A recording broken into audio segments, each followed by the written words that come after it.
Kill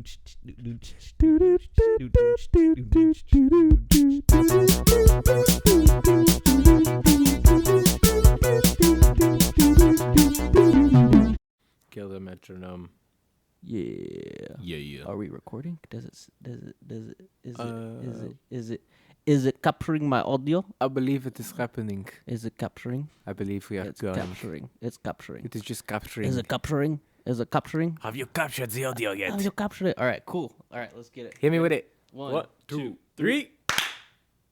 It's fine. It's all good. It's all good. We'll make it work. What the fuck is going on, Hey, everybody? You're everybody. probably like, where the hell have you guys? Where y'all fools been at? Where we been? Hey, it's all good. We took a little week break. Took a little week break, My health got in the way of things a little bit. I got a little bit sicky. Yeah. Might still be able to He hear. had a really bad runny nose last week. I did. You might still be able to hear a little bit of them mocos in my nose. Dude. Might have a little sniff here and there throughout the episode. Got a little mocoso on the podcast. Little but mocos on the podcast. But it's all good. But yeah, we're freaking back after a week, Yep. Like I said, health got in the way. We got to make sure we're all careful here.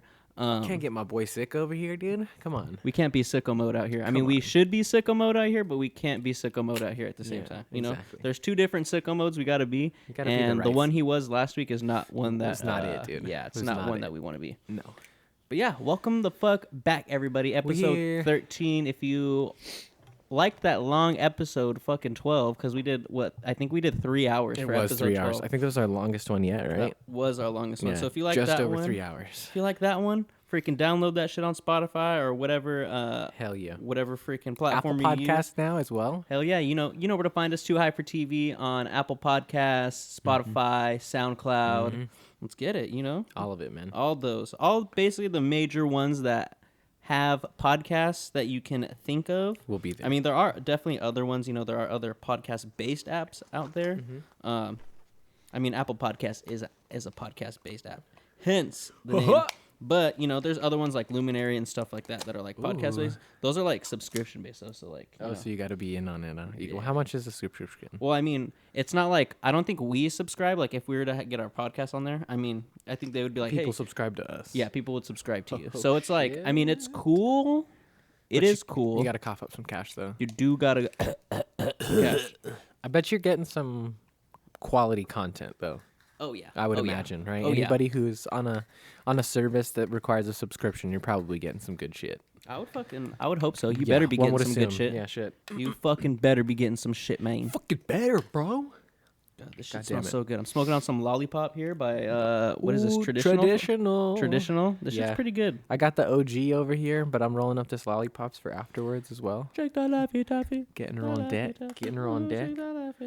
But yeah, I hope you guys had a good fucking week. I hope you guys recharged your batteries like we did, because I feel freaking recharged, ready to freaking hit this, because we got a crazy freaking summer coming up, especially for this podcast. We got a lot of stuff that we love, but just a lot of major releases too. We got Obi-Wan coming next week. Dude. We got Stranger Things coming next week. Stranger Things. Top Gun Maverick also comes out next week. We're going to do that for sure. Yeah, definitely got to do that one. We have some, Miss Marvel very soon. Yeah, Miss Marvel very soon. Thor obviously coming out in July. What the fuck else is coming out? We got we're gonna have the new Game of Thrones prequel series coming out in August. Yep. Lord of the Rings comes out around that time as well. Rings of Power. Lord of the Rings. Oh, bro, we still need that series, huh? I forgot you haven't. Okay, so we're gonna have to do a Lord of the Rings episode before that show comes out, because you still haven't seen those, right? Nope. Okay. I've seen the bare minimum of Lord of the Rings. Yeah, we're definitely gonna have. Sorry to to all you Lord of the Rings freaking fans out there, guys. It's okay. It's okay. Quiet down. Sorry, not sorry. Okay. Hey, my boy. Once you see this trilogy, you will be. I grew up watching Star Wars, and I grew up watching Harry Potter, and this is literally no one was really showing me. I do have faint memories of, being a youthful child and sitting actually in the house that we're sitting in right now, but it used to be my grandparents' house. My parents, they were actually watching Lord of the Rings. It was like my parents, my grandparents. I'm pretty sure Lord of the Rings had probably like just come out or something. Checking out some ringage. When did Lord of the Rings come out? Like early 2000s. I want to say the Makes first one might have been like 99. But I think it was like they were done by like 2003. I'm pretty sure they released pretty quickly. Nice. That was one of the film series that I'm pretty sure, if I'm not mistaken, just shot all at once. Oh, wow. Or maybe like the last 2 movies or something like that. Like Peter Jackson got a lot of it done, and then that's how they were able to release yearly, because they came out each year. And when you see how goddamn hefty those movies are, like, holy shit, it's crazy that they were able to like hefty hefty trash bag hefty or I love hefty as a brand, so yeah, let's go with that. Yeah, nice. No, dude, yeah, just good, and we won't. I don't know. We'll see when we get there, but we don't have to do the extended versions at first, because those are even heavier. Yeah, they're already like 2.5-hour movies. Extended versions put some of them well over 3 hours. Hey, I'm okay with that. I watched Zack Snyder's the Snyder Cut. That show was 4 hours long. Yeah, dude, I think, and I'm pretty sure I watched it in one sitting too. That's how much I fucking love that shit. Ooh, Slim Jim, we got Jimmy up in here, Jimmy, we miss you, brother. Yeah, miss you, Jimmy. Hope y'all are doing good over there, man. We freaking miss you guys. We miss you so much. But okay, I have a question. So hit me with it. Last week, one of my favorite podcasts went viral.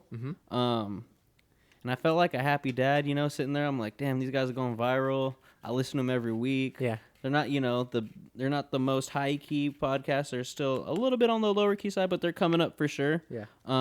But they went viral because they tried Arby's, dude. They tried Arby's? Yeah. So I've never tried Arby's before. They had never tried Arby's before, and I have been sitting here with these preconceived notions that Arby's is straight butt cheeks.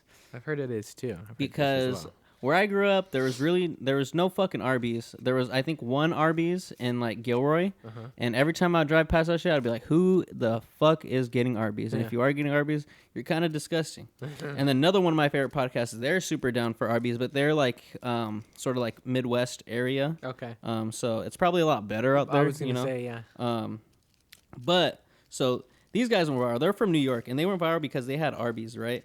And I'm sitting there, and I'm like, nah, Arby's ain't it. And they've, even on their podcast, trashed Arby's, too. They're like, yo, Arby's is probably just a front for, like, some freaking, money laundering freaking drug shit that's going down, Damn. You never know. Okay, yeah, hell yeah. Sort of like a freaking, like a mattress firm or something like that. Like, who's going into a store to get a fucking mattress nowadays?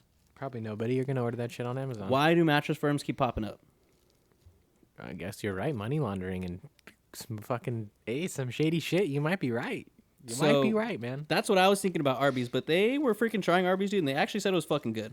So what's up? Are you saying like the secret to getting a viral podcast is just Arby's? I think so, dude. So no, are we kidding. But it just made me more interested. Like, damn, I guess I gotta fucking try Arby's now. Yeah.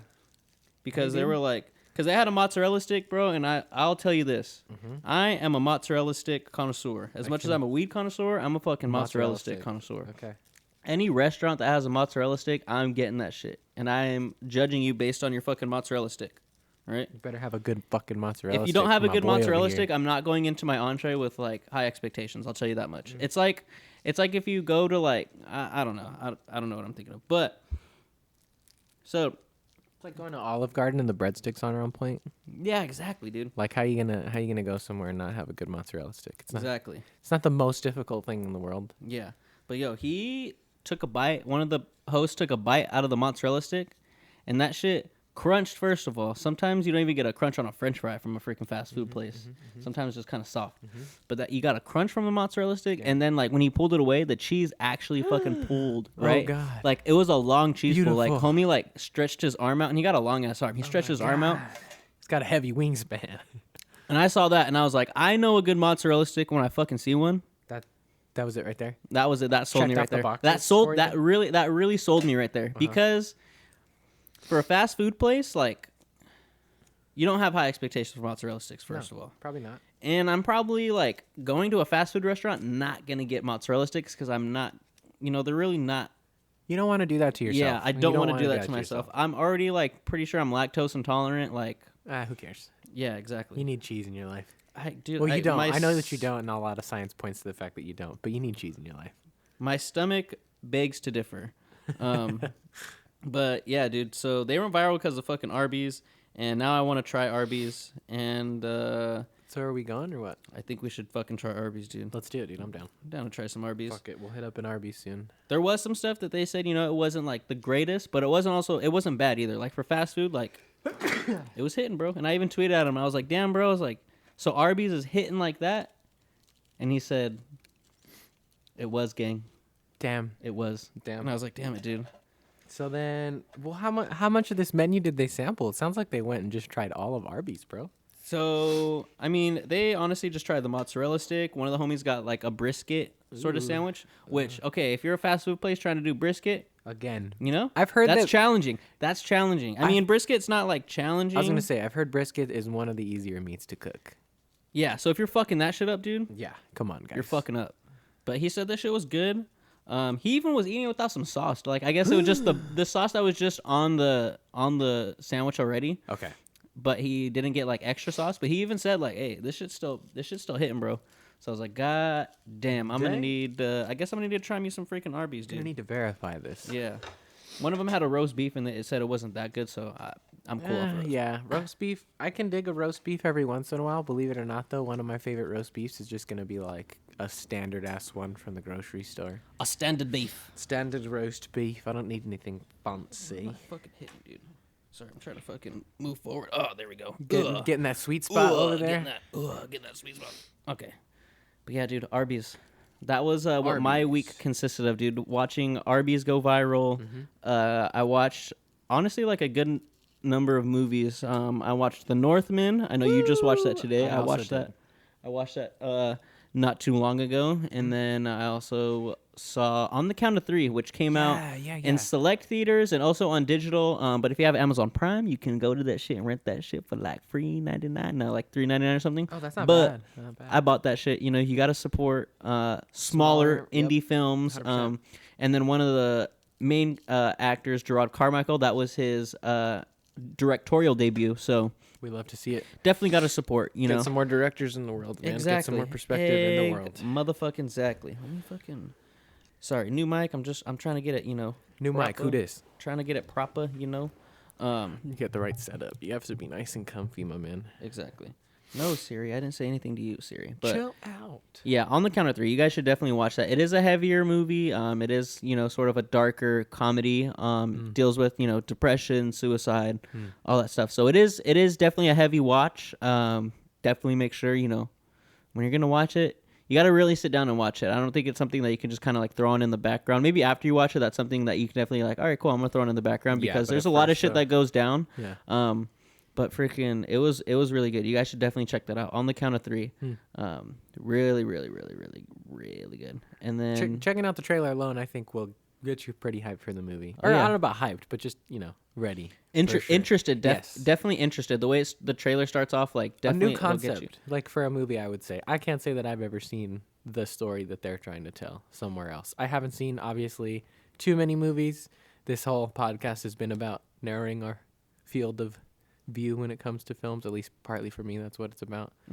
But yeah, or expanding our view. Expanding, not necessarily not narrowing. Oh expanding. Jesus, yeah, wrong word. Yeah. Fuck Jesus Christ. Just fuck like Jesus. No, let's just zone it into. I don't know if we could say "fuck" and Jesus consecutively after each other, but you know. Well, there was a comma in play. Yeah. Fuck, comma Jesus. Fuck, like, comma Jesus. It's like fuck Jesus. What? Fucking you died and you came back to life. What the fuck? Fuck Jesus. Again, if encroaching on some bad territory. Yeah, it's all good. Yeah, we're just messing around. Yeah, we're just messing around. God damn it. Let's spark these bitches. Hell yeah. Hit me with that cheers dog. Clink. Clink, clink, clink, clink. So that was your week? That was my week, dude. I also watched Doctor Strange for a third time. Nice. That was I'm at 3 as well. It was really good. I watched it in D-Box this time. Oh, how was that? It was good. I have a love-hate with D-Box, honestly. Like, D-Box, it's fun. If you're in, like, a super action movie, sometimes it can kind of take you out because, you know, you're sitting there, like, fucking wiggling around and shit. Yeah, like, sure. you know. And it kind of scared me at first because when I got in there, like, the seat that I sat down on, so with like the D-Box, you have like the level at which you can change like how much your seat, you know, like moves. What, 3 settings, 4 settings? Yeah, so like it was in like the middle, and I couldn't change it down. Like I couldn't press down, and I was like, this is interesting. I was like, let me see if I can press up. So I pressed up, and it went to the highest setting, and I was like, oh damn, I can't go back down. I can't go back down, and I hate honestly doing the highest setting because especially with something like Doctor Strange where you have a lot of heavy action scenes, you're like, fuck, dude. So I was sitting there. I was like, "Damn, this is pretty nuts!" And freaking just that whole opening scene, dude. I was stuck on the highest setting, so and I was like, "What? Yeah, fuck. Like the fucking." Shit. You know what's funny, dude? Is I actually talked with a driver who came to the back at work, like maybe last week, maybe 2 weeks ago. I can't remember. Said same shit, bro. First time he saw it, was in D-Box, and that it's honestly like he compared it to like the fucking Santa Cruz Beach Boardwalk or like the fucking Great America like virtual rides and shit, bro. Like that's how goddamn ham it went. Dude, that's really what it is. Yeah. I remember like in middle school taking a I think it was like 7th or like 8th grade trip to Great America, and that's when they had the like that SpongeBob sort of like that 3D ride, you know? Yeah, bro. I that remember shit was that shit was cool. And that's iconic. That's definitely what it feels like when I'm in D-Box. You gotta pick the right movie to watch D-Box. And so, like I said, I've got a love-hate thing with it. It's cool. Action movies can be a little intense. Yeah, it can be a little intense. Yeah, for sure. But then it's like, what other movie would I want to watch in D-Box then? Yeah, because I mean, you don't want to just like casually sway with the character as they like turn to say somebody dramatically, you know? Like that'd be interesting. Imagine watching The Life Aquatic in D-Box, and just like when they're on the boat, and you're just like, that would actually be kind of a cool one. Yeah, I feel like that would probably induce a lot of motion sickness in people. Yeah, but yeah, if you could like emulate the boat, like anytime they're on the scenes or whatever. Yeah, one of the first movies I watched in D-Box was the Halloween Kills, so like the newest Halloween fucking movie. Way. Yeah, and so that was pretty nuts because like horror movie would be cool. Yeah, so when you like. Because there's a moment when they, you know, in the beginning, one of the beginning scene, the opening scene of fucking Halloween Kills, there's some gunshots that let off, and it's just like, your seat goes, blah, blah, blah, and you feel like you get fucking shot, dude. It's pretty, I mean, you don't feel like you get shot, but your chair freaking, like. You get the little rumbles, yeah. And then when, like, a car's driving, like, it does, like, the little, like, and, like, you kind of, like, there's these subtle movements, like, these little subtle swings that you're doing when the car's driving, and it's pretty, I liked that. That was like, okay, this is getting me into the movie in a different way, but it's not too much, you know? Yeah, you know what I wonder is, I have to imagine that when it comes to developing a D-Box experience, that like the filmmakers have to be involved in some way. Like I don't see, maybe the technology is there. I don't know. I'm not super tech savvy when it comes to that kind of stuff, but I think that like the filmmakers would have to go in and design when the chair would move along with the film, right? Like somebody at the creative level would have to be like involved in that. Unless, do you think they're programming it afterwards? Like they get the cut of the movie, somebody watches it, and they're like, okay, things should shake here, shake there. Because if it comes in the production of the movie, then obviously somebody can be very lazy and just like jack it up like wild when it goes there. But somebody could also be really, really in depth with that shit and do some subtle stuff here, crazy stuff there. You know what I mean? Like you can actually really build that into the movie. That's true. That's something I never thought of. I would just always kind of thought of it like, all right, when I go in there, this chair's just fucking shaking. Yeah. The chair's just shaking whenever something crazy like happens. Because there are some moments where it doesn't like actually do some stuff. Sure. Like it kind of just sits still, but then there are others. So I don't know. Yeah, maybe they freaking program it. If anyone is like a D-Box chair freaking programmer out there, freaking hit us up. Let us know. Hit us up and exactly. Let us know. Yeah. Comment or send us a message on Instagram or something. Yeah. Give us the inside knowledge, dude. Give us the knowledge. You want to hit this OG over here? You want to try this shit? I do. You want to hit the lollipop? Yeah, let me give it a shot. Bust out that. Damn. Go up to the camera really quick there because we have to just. I'm proud of what I've been able to do, and I've gotten better at rolling over the last year. But good lord, look at the size difference between these joints. This is ridiculous. This is what you call experience, ladies and gentlemen. I mean, I'm not trying to compare sizes or anything over here, but I'm just kidding. Yeah, dude, I've honestly gotten a few compliments on my joints these past few days. Fuck. Oh no.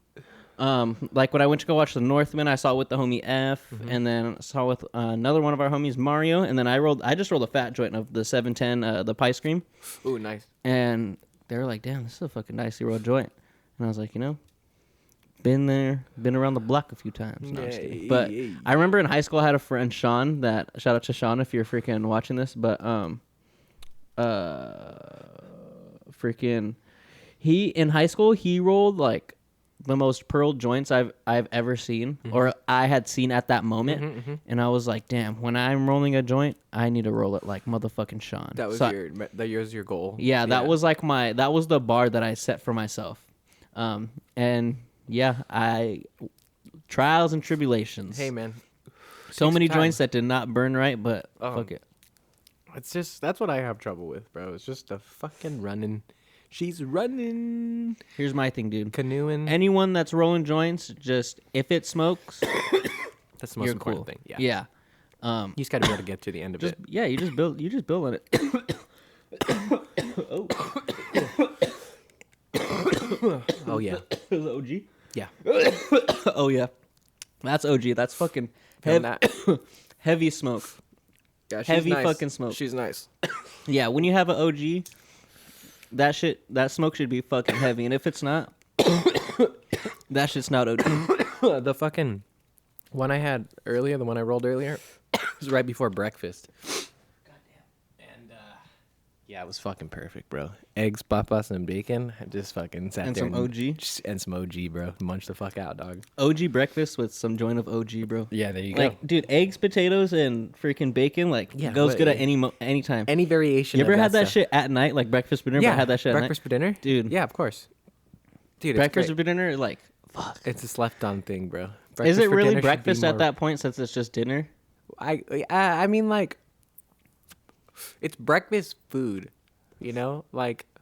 Too High for TV, where we talk about the serious topics here. Yes, coming at you with modern day, fucking yeah. I don't know, man. Like, I feel like, cause like what they call breakfast, cause you like break your fast, right? Cause you weren't eating like during the night, or maybe they don't. But it's like, Are you it's really breaking your breakfast fast food. because your metabolism is slowing down when you're sleeping? So it's not like, So it's like cheating. yeah, It's not really like you Yeah. really did it.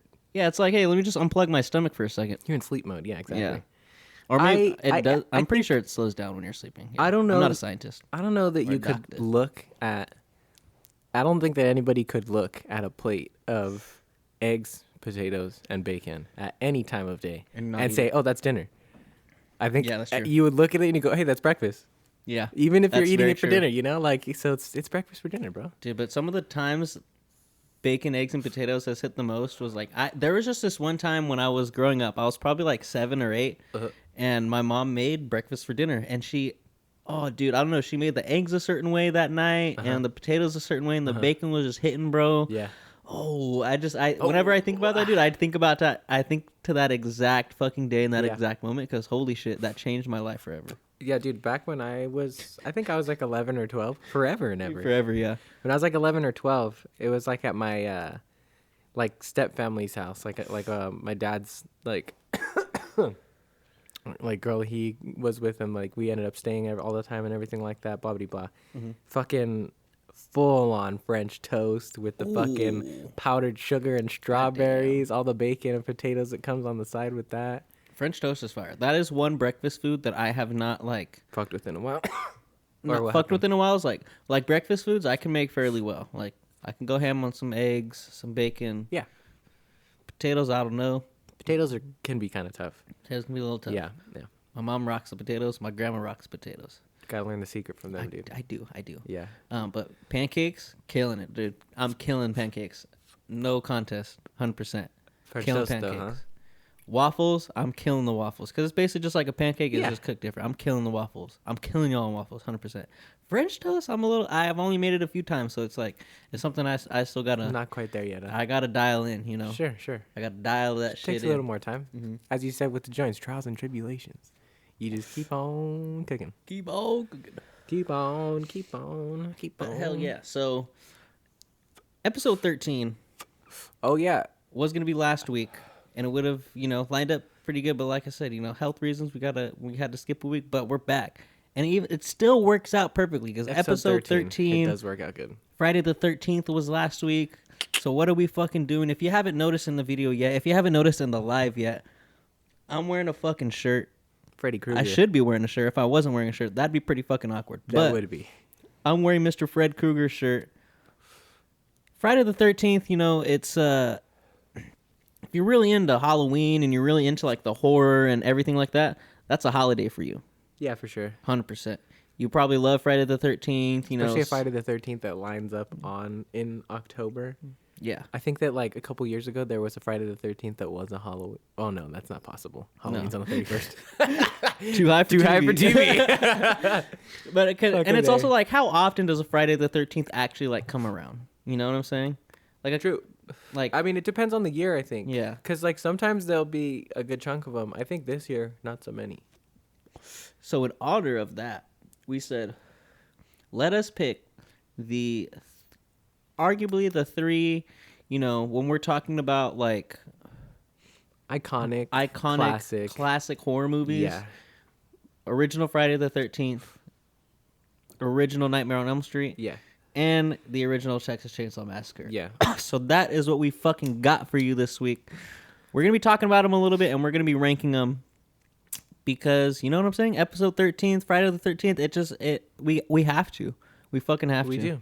It was either Friday the 13th or fucking Sabrina the Teenage Witch, whichever, Hey, man. We could do that one. I'm down for that one. Fucking A, bro. Yeah, so Friday the fucking 13th. So that's what we fucking got for you today. That's what we're going to fucking rock. Hit him with the intro, my boy. Hell yeah. Yeah.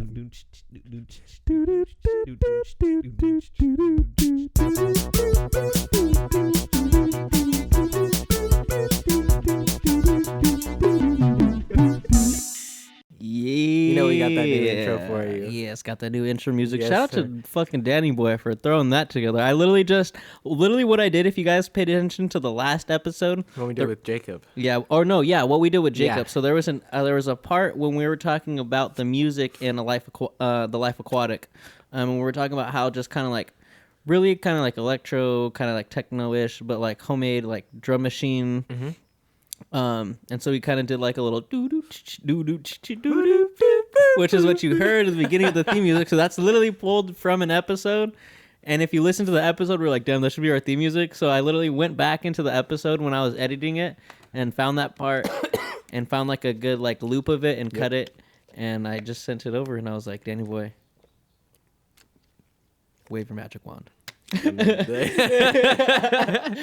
did, dude. And he freaking just fucking put some synth and some little electro kit in there, and you're good to go, man. I could not have done that fucking like that. But yeah, that's the new intro music.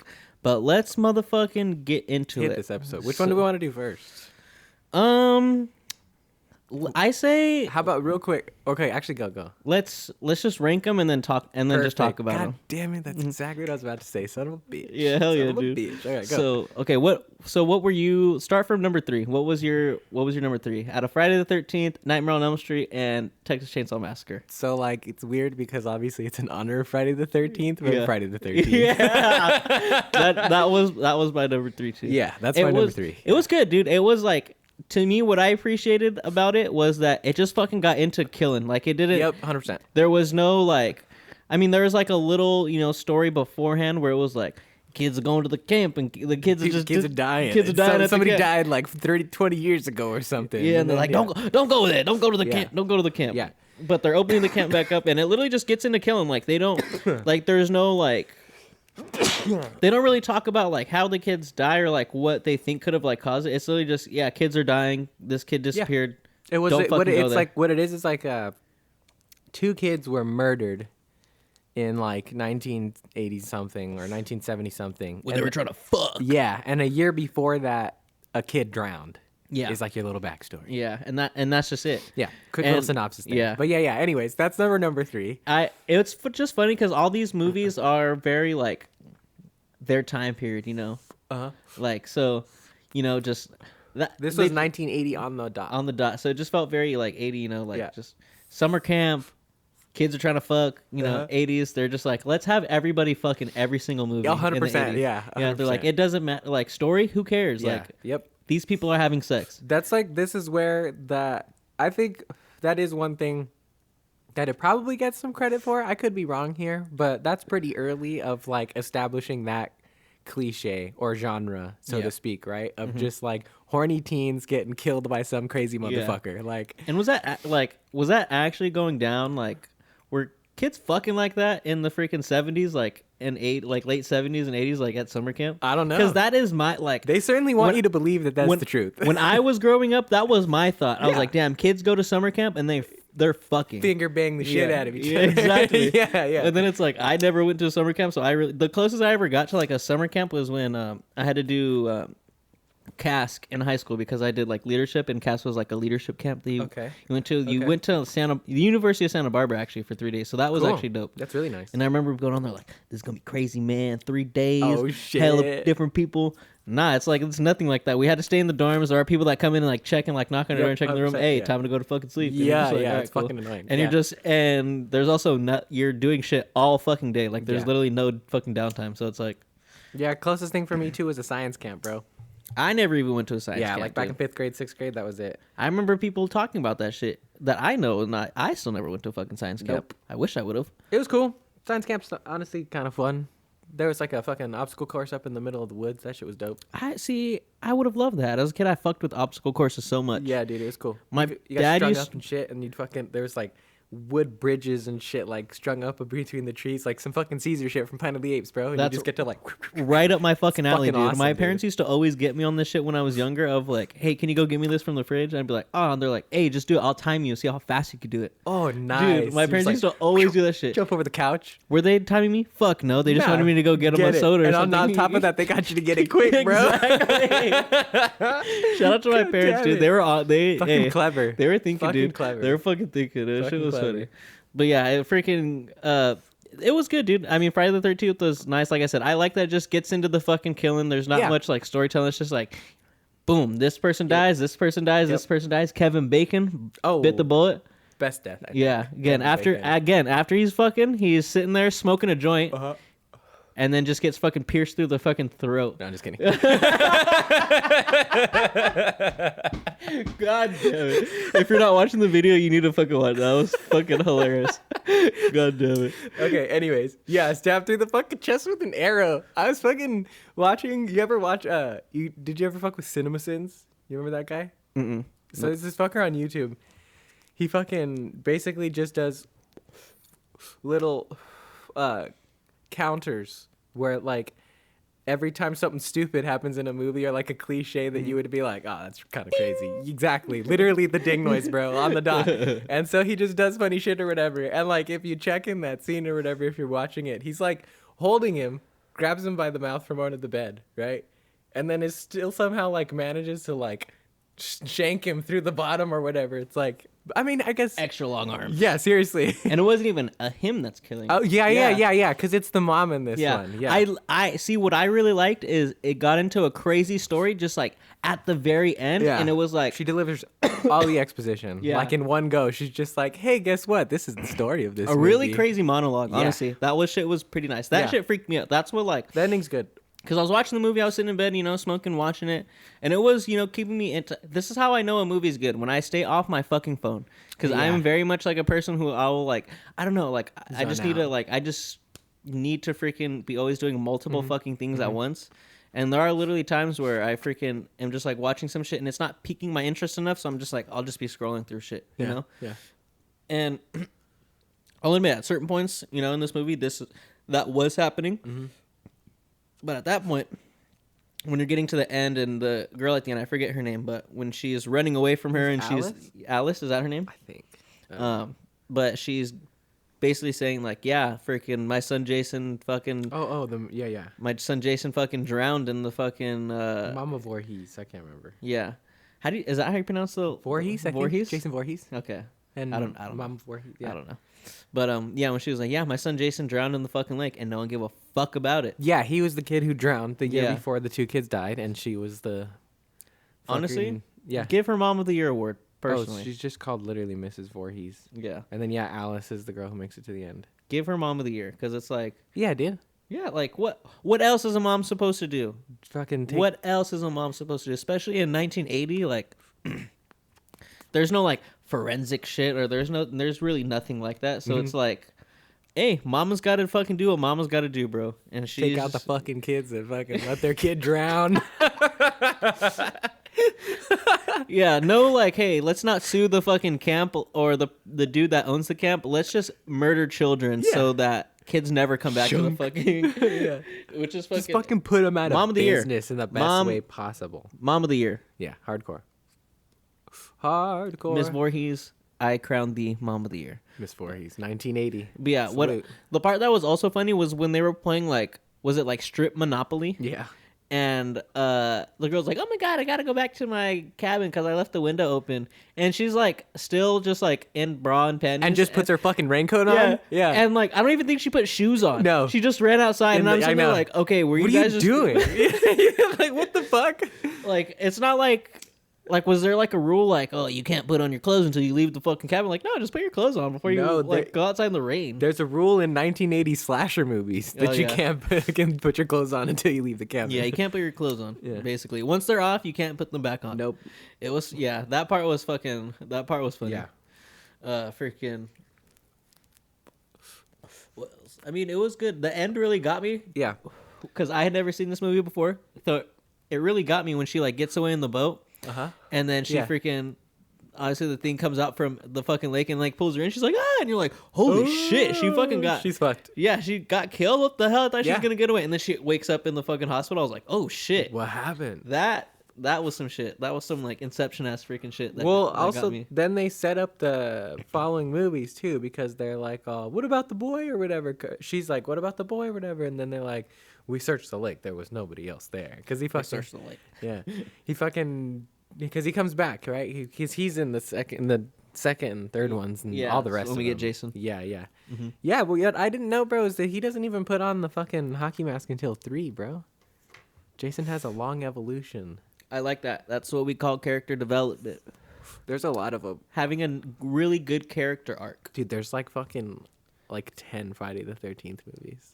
Yeah, because they did like 1 through 4, and then they like redid them, you know. Like, dude, I think they did like 1 through 6, bro. Damn. And then there's like crazy ones. There's like Freddy vs. Jason. Yep. There's a crazy one called Jason Takes Manhattan. Yeah. Yeah. Some dude's trying to fucking box him, dude. I've seen a clip from that when they're on like this fucking, they're on a roof, and this dude's just like literally trying to square up with Jason and fucking box him. Jason chops him. The dude gets some good punches, and you're like, yeah, he's gonna kill him. And then Jason's just like, these punches mean fucking nothing, and then just punches him off the fucking off the building. Bop. Yeah.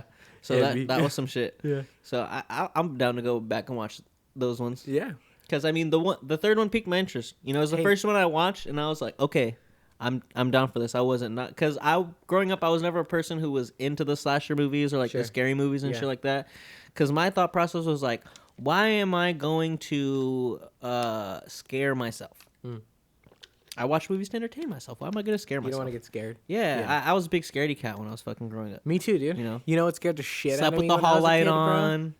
Gollum. Gollum? Oh, fuck. You haven't seen Lord of the Rings. Damn I know who Gollum is. Yeah. Dude, used to scare the fuck out of me when I was a kid. Yeah. My precious. Oh, shit. Yeah, I can do it, bro. That's some shit. But yeah, I never used to really like scary movies like that until I watched shit like Poltergeist and like the original like It and shit like that. Yeah. Oh, yeah. That's when I was like, it's a good one. That's when I was like, I mean, scary movies aren't like all the way scary. Nah. But then you had shit like, to me, like when I was like was I like in middle school? I forget when like the Paranormal Activities were coming out. Oh, yeah. But I saw one of those in theaters and that shit freaked me out. But that was really like jump scares and them like really building like the suspense to like this point where you're like well, I think it was they were clever too, because that's I think one of, if not the first movie that kind of does that whole like sort of a documentary style, you know, where it's like footage from the security cameras inside the house and like somebody's recording the whole time, found footage shit type of stuff. It's crazy. Damn. The homie Connor asked, have you ever seen John Carpenter's The Thing? The Thing. I haven't seen that, but I know what that is, and I have not seen it. It's that one is actually a pretty fucking nuts ass. Okay. Movie. Yeah. I'm pretty sure it's from the same time period, like the 80s. Yeah, he can morph into the people and shit like that, right? Or like I think it's like or whoever it's like whatever the thing is. Yeah, it's like this alien that comes from this like these people go to like this outpost like in this freaking snow place. Snow place, and they freaking there's like this alien that freaking can basically just turn into fucking people. Let's do it. Yeah, I'm down to do that one because I think there's an old one and then they redid it too. They did, yeah. So we can do that one. It's a sequel. The other thing, let's do some Friday the 13th more. Or how are we there? We wrapping that one up or what else? Oh yeah, because I was saying I didn't really like those movies. Really like scary movies. Yeah. But then I'm getting into scary movies. So this one, when I watched, I was like, okay, I'm down. I'm getting into these. It's piquing my interest. I'm into it. 80s cheese. Yeah. Give it all to me. It's fun. It's nice. Give it all to me. Give me Kevin Bacon. Give me all the 80s cheese that you can give me. I think in comparison to maybe not so much Nightmare on Elm Street, but fucking Texas Chainsaw Massacre for sure. It's like a nice kind of like weird, in a weird way, like fun, like slasher horror violence. It is, you know, like because you just kind of like are like, oh shit, like when somebody gets killed or something like that. I said, or like how crazy it is. No bullshit. It's just we're just going and killing motherfuckers. Yeah. And it's like it's not to me like the cheese in like the 80s ones isn't fucking necessarily the dialogue or anything like that. It's kind of just like the weird, just like the funny like tropes. Yeah. Whereas like nowadays, like the cheese in fucking some horror movies is literally like the shit that's going down. Like the new Texas Chainsaw that we fucking talked about. Like, oh my god, how fucking pretty terrible was some of that shit. Yeah. But it's like when you go back to these older movies, like there's some cheese to it, but it's like that's just how they were back then. You know, that's just the 80s. You know, movie vibe. You know, because I think one thing too that's like it's possible. I mean, at the time, I'm sure it was definitely like. And we are young, by the way. Just 100%. Disclaimer. So like they had to do makeup and practical effects. Yeah. Back then, right? Which like when you see that, like it does look intense, but like the blood looks like ketchup, and like everything's like super just like heavy duty, like over the top. Yeah. Whereas something that gets made now, like this last Texas Chainsaw Massacre, like goes heavy duty on like the CGI to make it look like somebody actually gets cut in half. So it is kind of just like gratuitous. Whereas like back then, it's kind of just like this, like shit, like that looks fucking cool because like somebody actually had to make that work. You know what I mean? Like make that effect happen. Yeah. So yeah, Friday the 13th, number 3. Number 3. Yeah. Number 3, my lord. Pick number 3, my lord. Yeah. So number 2. My number 2, let's see. This was kind of like a tough one for me because I really love these two for different reasons. Yeah, sure, for 100%. Like, okay. So number 2, I have to go with Nightmare on Elm Street. Okay. Like, okay. Because I loved it, dude. I loved it so much. But I think, not to get into Texas Chainsaw yet, but when you get into just that, it is just like the perfect culmination of like this really good quick storytelling that it's not super heavy. There's not like this really really deep plot line, but the stuff that they do is really good. Yeah. The kills are really crazy, and it's just fucking creepy, bro. Yeah. Whereas this, like, I picked number 2. I really loved it, but what I got in my head, what it reminded me of was like, just like a more adult R.L. Stine, like Goosebumps sort of story. For sure. You know? Yeah. Like, so, but it was good. You obviously get like the really classic song, the 1, 2, Freddy's coming for you. Yeah. 3, 4, better lock your door. Yeah, it's good shit. And dude. so like that, I love that. Freaking the character of Freddy Krueger is obviously freaking iconic and freaking great. I loved like the opening scene of him freaking making like the claws, the gloves and shit like that. And I was like tripping out because on my TV it just showed like a little box, like obviously for that, and I was like, did I get like the wrong version for this? And I was like, what's going on? And then it obviously freaking, and I love like the freaking like the opening, like it's just perfect. Like the design of it's great. Yeah, and it's like it's funny. It's like this perfect like. It's like I said, it's like Goosebumps meets fucking Home Alone to me. Oh, 100%, especially at the end. Yeah. Especially at the end. Yeah. And it's like, it's pretty nuts, dude. Like I loved it. Like this was one that I did not want to watch growing up because my parents were scared of it when they were kids. It is fucking scary. Yeah, and when creepy at points. Exactly. It's hardcore. Yeah. If you go back and put yourself into like what is this 84, and you're just like, oh yeah, if some fucking creepy ass dude was in my dreams and just freaking I'd be fucking scared as fuck too. Yeah. Like hell no. For like sure. I like that it really plays into like the psychological aspect. You know, people thinking these kids are just like crying wolf and all that stuff and.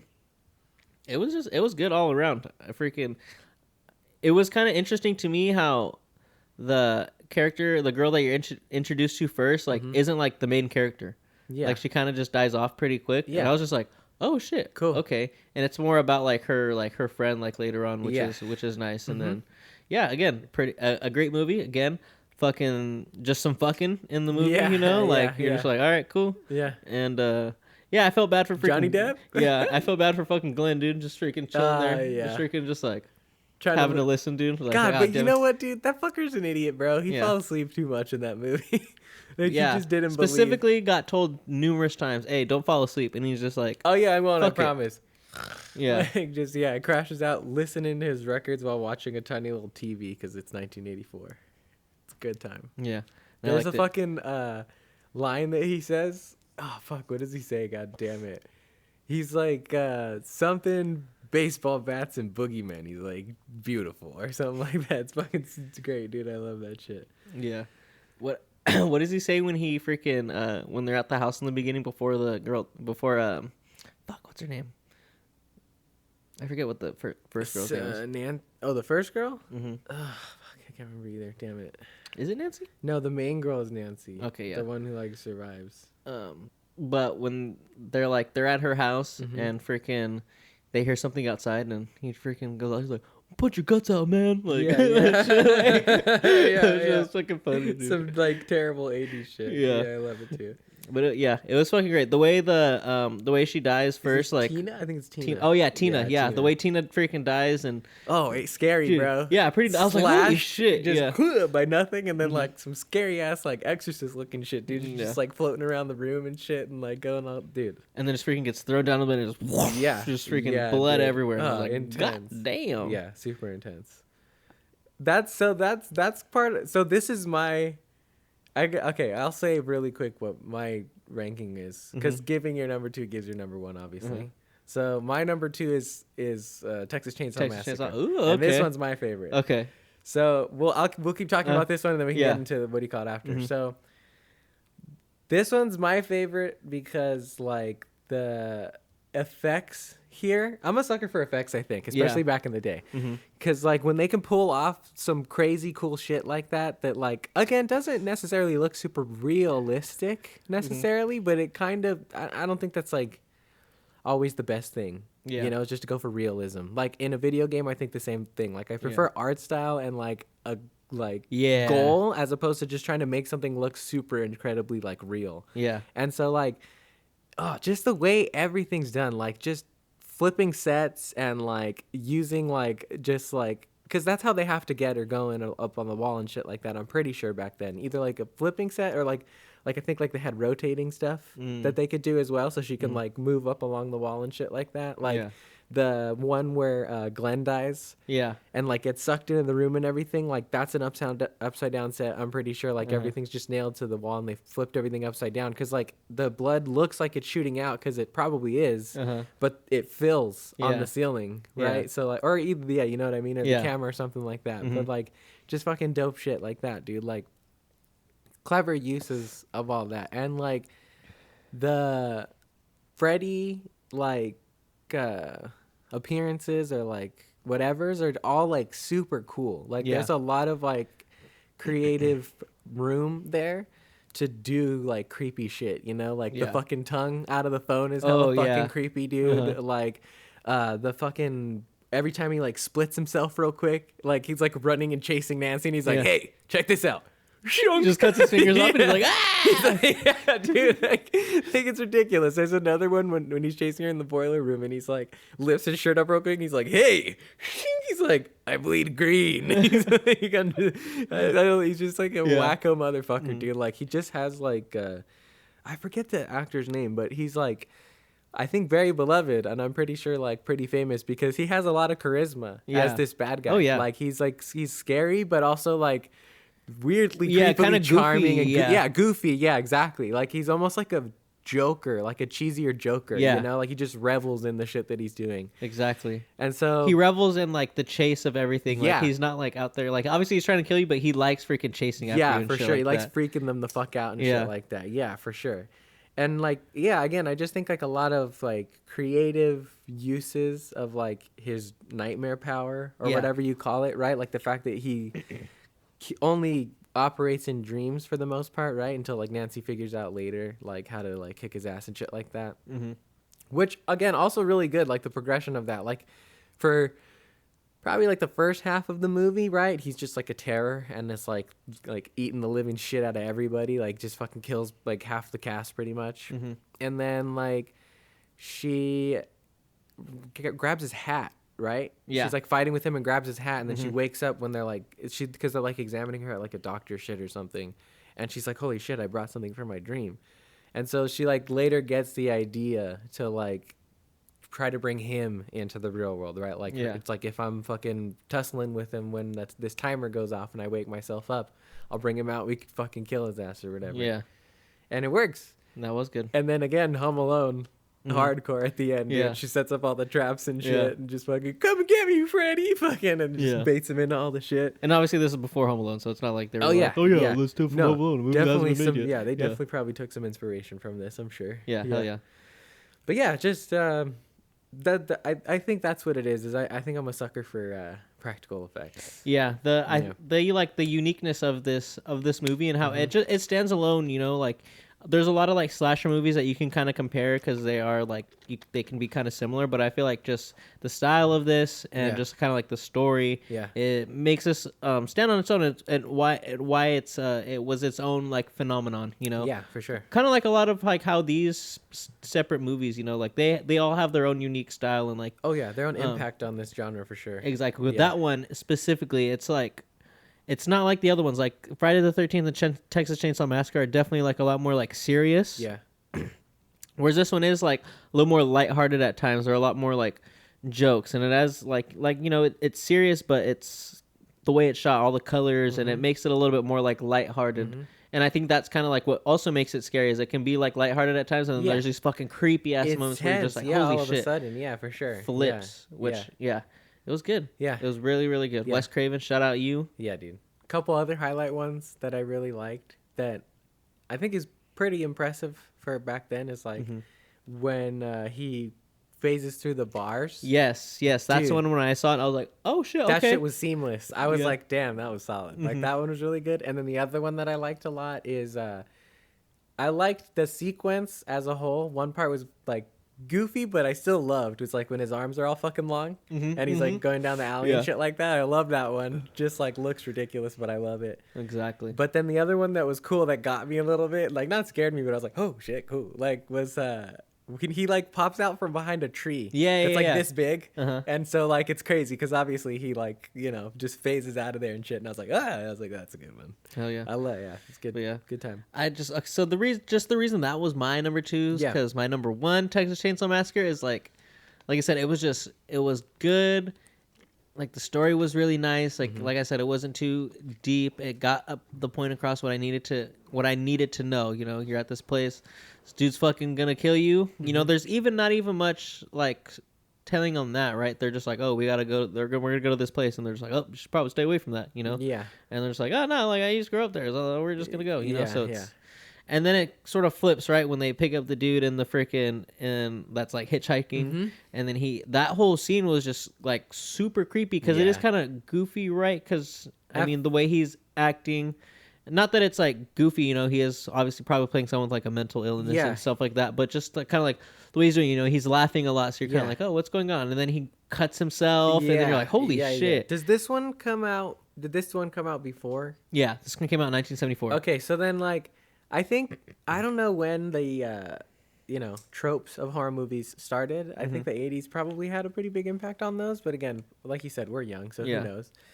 And so I think going in with the expectations that you generally have about, like, you know, what a movie like that is, at least for us, it's like, when something that seems like a setup of like, oh, these fucking horny kids or whatever, like going out to this stupid shit that they're not supposed to go, and then something gets that like creepy serious, it is shocking for sure.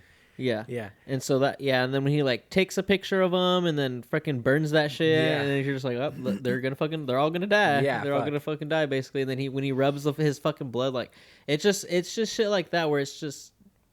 It's not over the top. To me, there was no like cheese in this movie for me at least. Definitely like, not. No. I didn't feel it's a very well crafted movie, I think. Like it's done pretty well. Even like the astrology part, like that was kind of like a main part of it a little bit, you know, it keeps the story moving along, you know? And like that can go in itself can be kind of over the top sometimes. I guess maybe like just for us now, like thinking about it, how like so many people are into astrology, but like that is something where you can put so much of it into a movie where it can easily take you out. But that was nice how it was kind of sprinkled in there, and they kept on, Saturn is in retrograde, and that's how all this fucking bullshit's happening. And I just felt bad for fucking Franklin the whole time, dude. That fool, he did not want to go on that fucking trip, and he got the fucking worst of that shit, bro. Yeah. He got the fucking worst of it. He got his arm fucking cut. He got a fucking picture of himself taken by a creepy ass motherfucker, and freaking first of all, also, when they're trying to fucking, when they're exploring the house and they kind of just leave him there, like, looking at the freaking blood mark that the dude left on the car. And he has to fucking wheel himself around in the fucking forest, dude. Okay. What the hell? I know, that's some fucked up ass friends, dude. Yeah, for sure. Freaking, yeah. And then, the way he fucking dies, too. When it's fucking... He gets straight chopped in half. Yeah, Leatherface just pops up and he's like... Yeah, just like he can't do anything at that. He's in a wheelchair. He can't fucking run away. He can't fucking wheel himself away. Like, I felt so bad for him. And then just the way freaking the homie, what's fucking good? What's good, dude? The homie F fucking pulled up.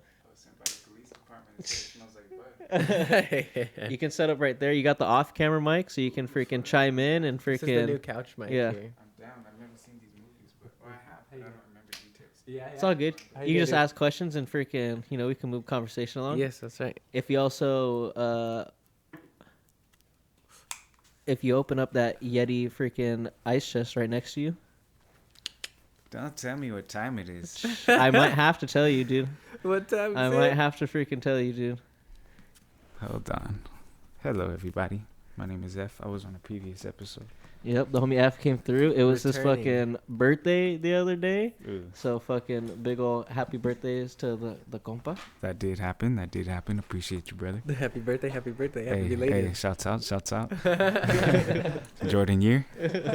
Or Jordan. Jordan. My dad says it. Don't tell me. I knew it was Modelo time. Ooh.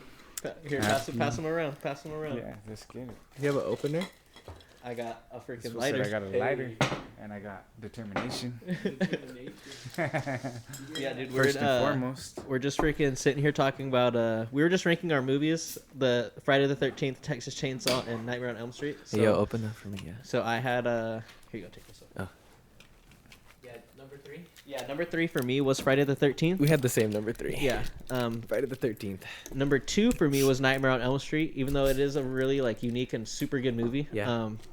His number 2 was Texas Chainsaw. OG Texas Chainsaw. And then my number 1 was Texas Chainsaw, and his number 1 was Nightmare on Elm Street. I can't speak to as far as how the movies were put together. Mm-hmm. Because I haven't seen them in years, mm-hmm. And when I did see them, I didn't have any knowledge of what a movie could be. Oh yeah, cheers everybody. But yeah, salud, cheers. But when I did see those movies, I was much younger and had no idea what a actually well-made movie looked like, and there was no break in immersion when I saw a terrible movie. Mm-hmm. We were young. Yeah, but Texas Chainsaw is a. That one to me, that's a good one, because what I was saying about at least Friday the 13th and Nightmare on Elm Street is there are these unique movies, but they do have sort of this cheesy sort of aspect just because mm-hmm. of the year obviously that they were made in. There is sort of a cheesiness. If we're looking back on it now, some of the lines or some of the things that they do is a little cheesy, right? Like the fact that in a lot of these movies, people are just fucking in a lot of these movies. Wait, which ones did you watch? Friday the 13th. I know, the originals for all. The originals. So 1980. The original Chainsaw Massacre was how long ago? Not like the 06 one, right? 74. Okay. No, yeah, 74. And then Nightmare on Elm Street's 84, and Friday the 13th 1980. Oh, so you guys were okay. Yeah. Old school. I was thinking the 05 ones. hell no. But old.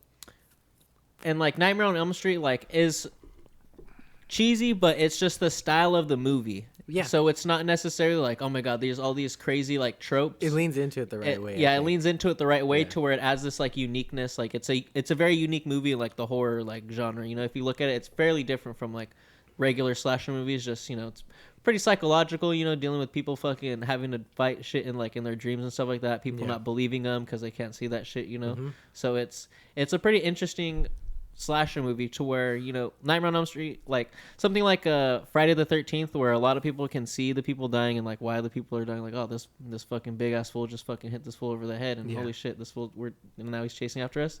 It's when when they just see someone fucking going like, oh my god, like fucking freaking out on the floor, and they don't realize that fucking Freddy Krueger is like fucking trying to kill them in their fucking dream. You're just like, oh shit, that's a fucking different layer to it, you know? See, pretty cool. I've never seen the original. I think the only Freddy Krueger movies I've seen is like Freddy vs. Jason and maybe like a couple of the Nightmare on Elm Streets that were made like recently, past 2000. Yeah.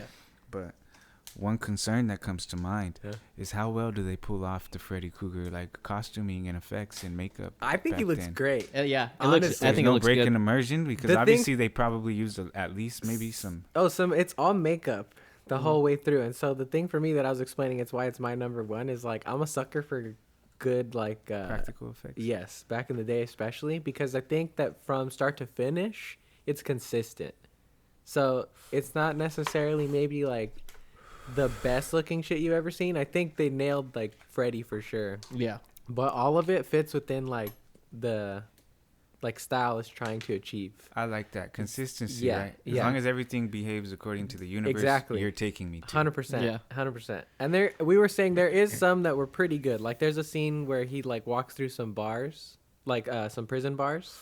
That looks pretty solid. Like they did a pretty good job. I would say holds up even now. Yeah, seeing him just like phase through the bars and shit like that. What do you think they did? How do you do that? Yeah, I don't. I wouldn't fucking know. You probably have to just like capture him walking through like that space before, just that space, and then maybe like put the bars after. Yeah, and then I don't somehow know. like I don't either, dude. Yeah, some wizardry back in the day. That's what I was trying to think, right? Because it looked really, frame? Dude, yeah, seriously. Because it looked super good, and I was tripping. I was like, damn, all right, that looked like, you know, for the time it's in, I was like, that looks really good. They pulled that off fucking well. 100%. But in the original, oh my bad. Oh no, go ahead. No, in the original Chainsaw Massacre, do they also have like a get her through the car seat?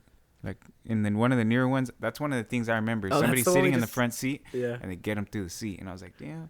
No, I don't think there's a getter. Not really, not like that. But there's a scene where there's a dude in a wheelchair and they're fucking running away from Leatherface in the forest, and Leatherface just pops up in front of him with a chainsaw and just like, just fucking starts just cutting him. You know, goes after the wheelchair one. Oh yeah, bro, it's fucked. We were just saying that shit. He gets done the most wrong. Yeah, because he's a dude in a wheelchair. He doesn't. The director was on a sick one. Yeah, he's going on like a trip with these 5 friends. They're all going on a trip. The dude in the wheelchair didn't want to fucking go because obviously they have to try to get him in this big ass fucking van. And he's like, damn, bro, it's 1974. I'm in a wheelchair. Like, they don't make vans that come with like the fucking ramps to get me in there. If you see in the movie, there's like just 2 wooden boards that they carry in the fucking van. Yeah. And they just open the door and they just freaking, they just wheel him up there. But he fucking, in the beginning, like, he has to go pee. So they take him out of the van and they pull over on the side of like the highway and they wheel him over to like these, it almost looks like bushes, and he's sitting there and he's freaking going pee, and then this freaking that's lugs. They don't even have a catheter. But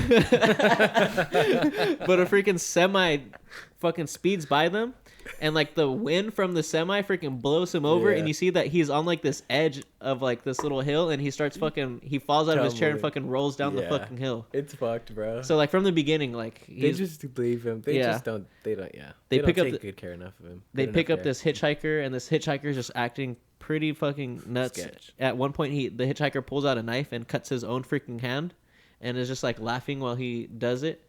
And then he pulls out. So they take the knife from him. They're like, "Hey, whoa, bro! Like, why do you have this knife?" Like, "Hey, yeah, let me take this knife from you so you don't hurt any of us." But then he pulls out another knife. He's like, "Oh, I have another knife," and it's like it's like a straight edge. So it's like a fucking straight edge razor.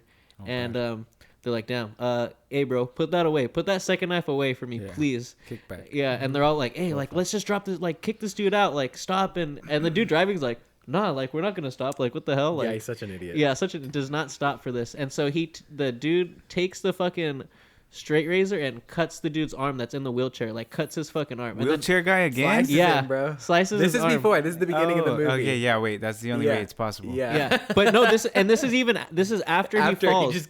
So the opening is him literally peeing and then falling. I bet this director, bro. I bet you look up more on whoever directed this. Who is it? Fuck. Let me see. He's probably a fucked up individual, bro. You think?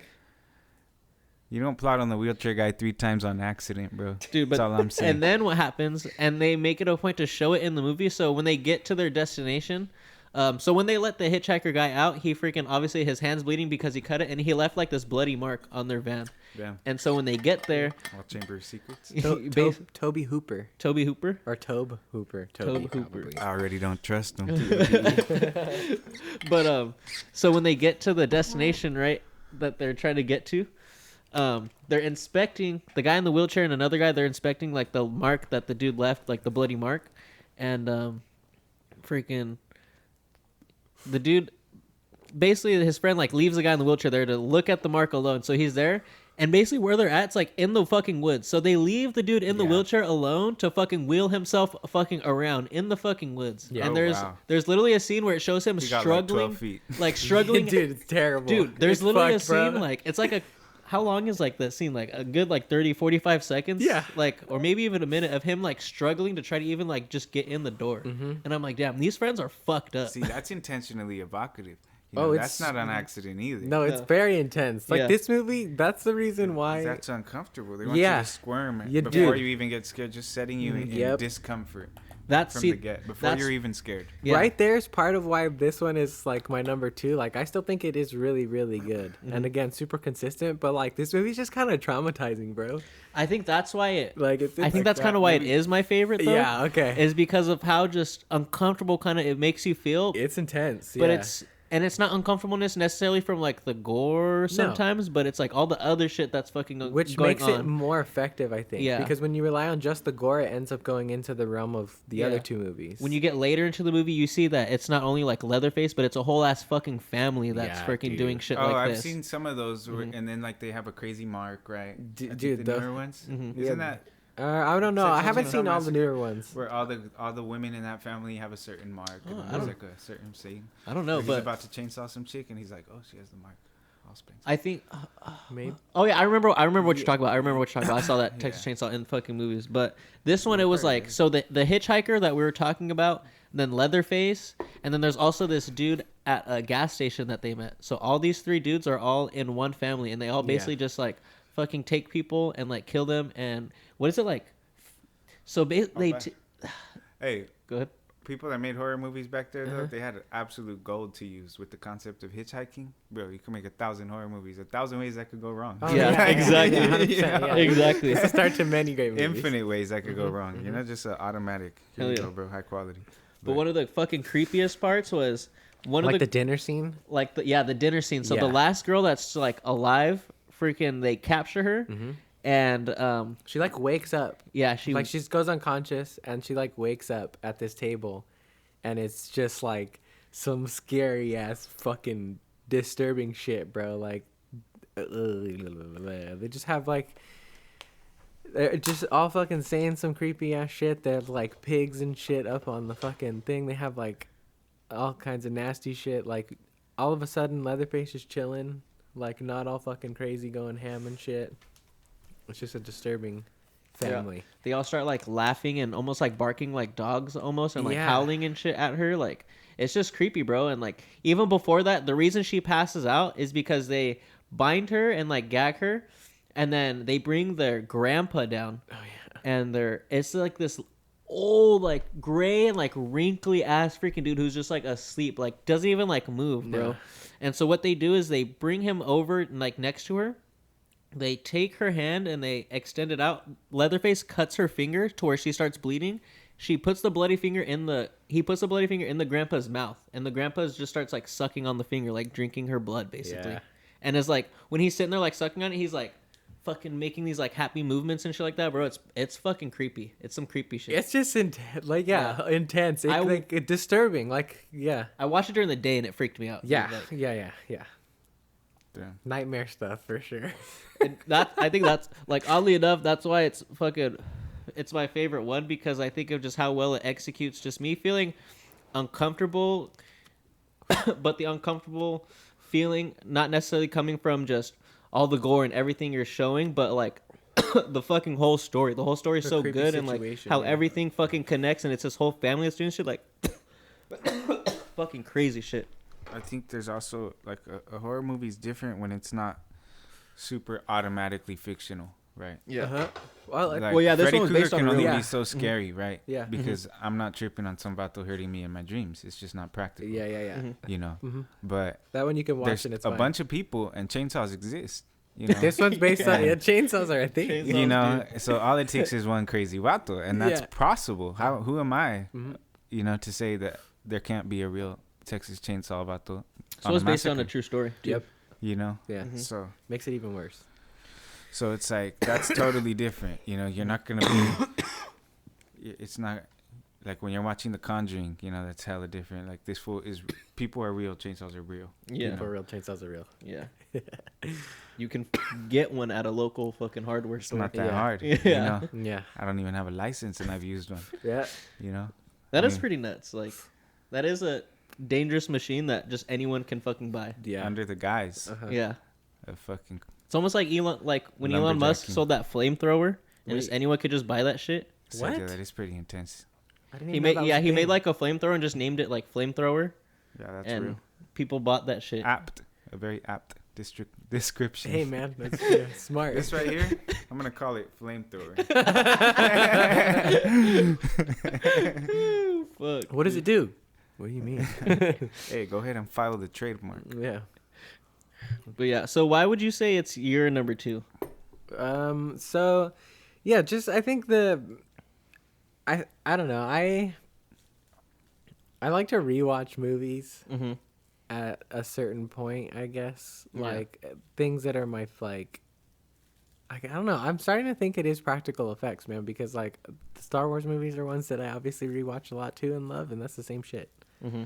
Well, are you guys talking about like your objective rankings or like in your heart rankings? Sounds like in your heart rankings, right? Well, I guess. I don't know. It's a mix. It's Just just rankings like in general, yeah. I Because it sounds can- like you fuck with that shit too, right? Like Yeah. that's kind of what your favorite type of. yeah, I can look at them objectively and be like, okay, story wise, which one's my favorite? Yeah. But I also just feel like in my heart, right? Because, I mean, For me, objectively, I can agree with what Mm-hmm. I could say that the list goes the same way that Ryan's does. See, like sometimes I could be like, you know what? I think that movie's actually like better, like Yeah. better made. Oh, for sure. but I like this one more. you Yeah. know? Yep. It's- That it is. I think the what it is. the 1 and 2 for me were a struggle because of like I liked I Nightmare on Elm Street for the same reason that freaking Daniel did, but like I guess it just like for me, I don't know, like just in my heart, just the way fucking how just uncomfortable fucking that shit made me, and just how true to like I guess just like a horror movie and how scared just like I felt like Yeah.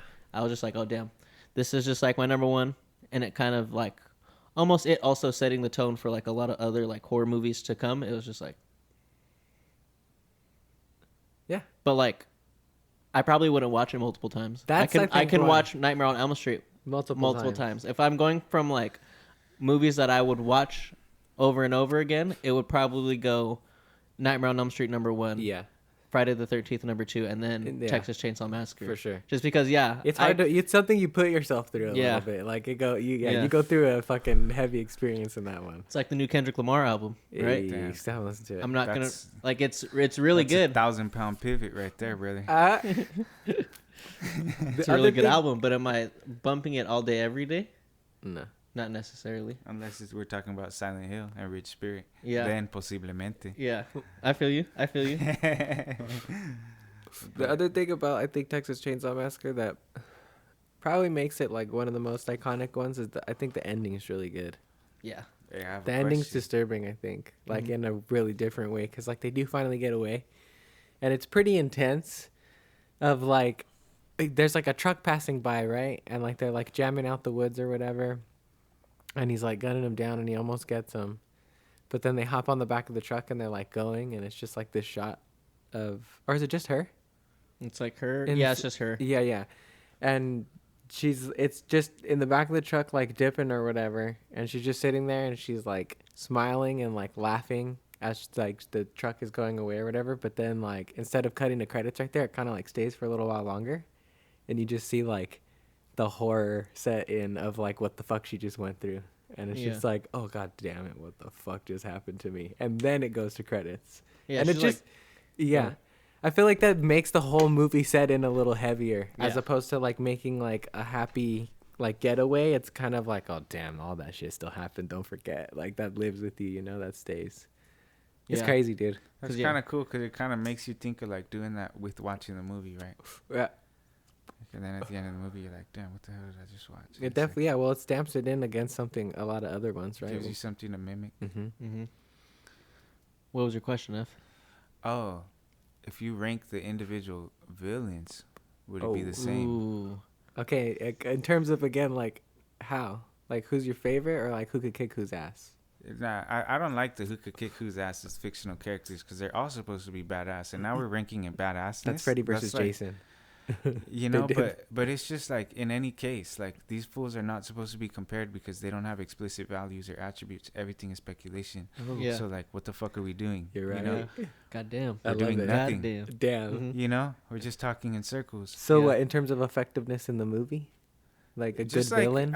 As a well-designed character, well executed, looks scary. Freddy looks Krueger's cool. still my favorite. Yeah, I would say it would go Freddy Krueger, then Leatherface, and then Jason. Yeah. See, I think Jason is number one. Jason's hard. Yeah? He's just raw, bro. Jason's Freddy a weird Krueger- one though, because in this first movie, it's not Jason. It's Jason's mom. Yeah. Oh, that's on a good one then. It's Mrs. Voorhees. Yeah. That's random. Yeah. And then at the end of the movie, Jason pops out of the lake and like almost kills the girl who survives to the end, the last girl. And then gets away and then goes on to do all the other movies and comes back. Damn. Because the story behind that is that Jason went to the camp where all this shit, where all the Friday the 13th movie goes down when he was a kid, and he like drowned in the lake. Yeah. And then so his mom is like killing kids Because to, like, nobody get gave a revenge. shit. Yeah.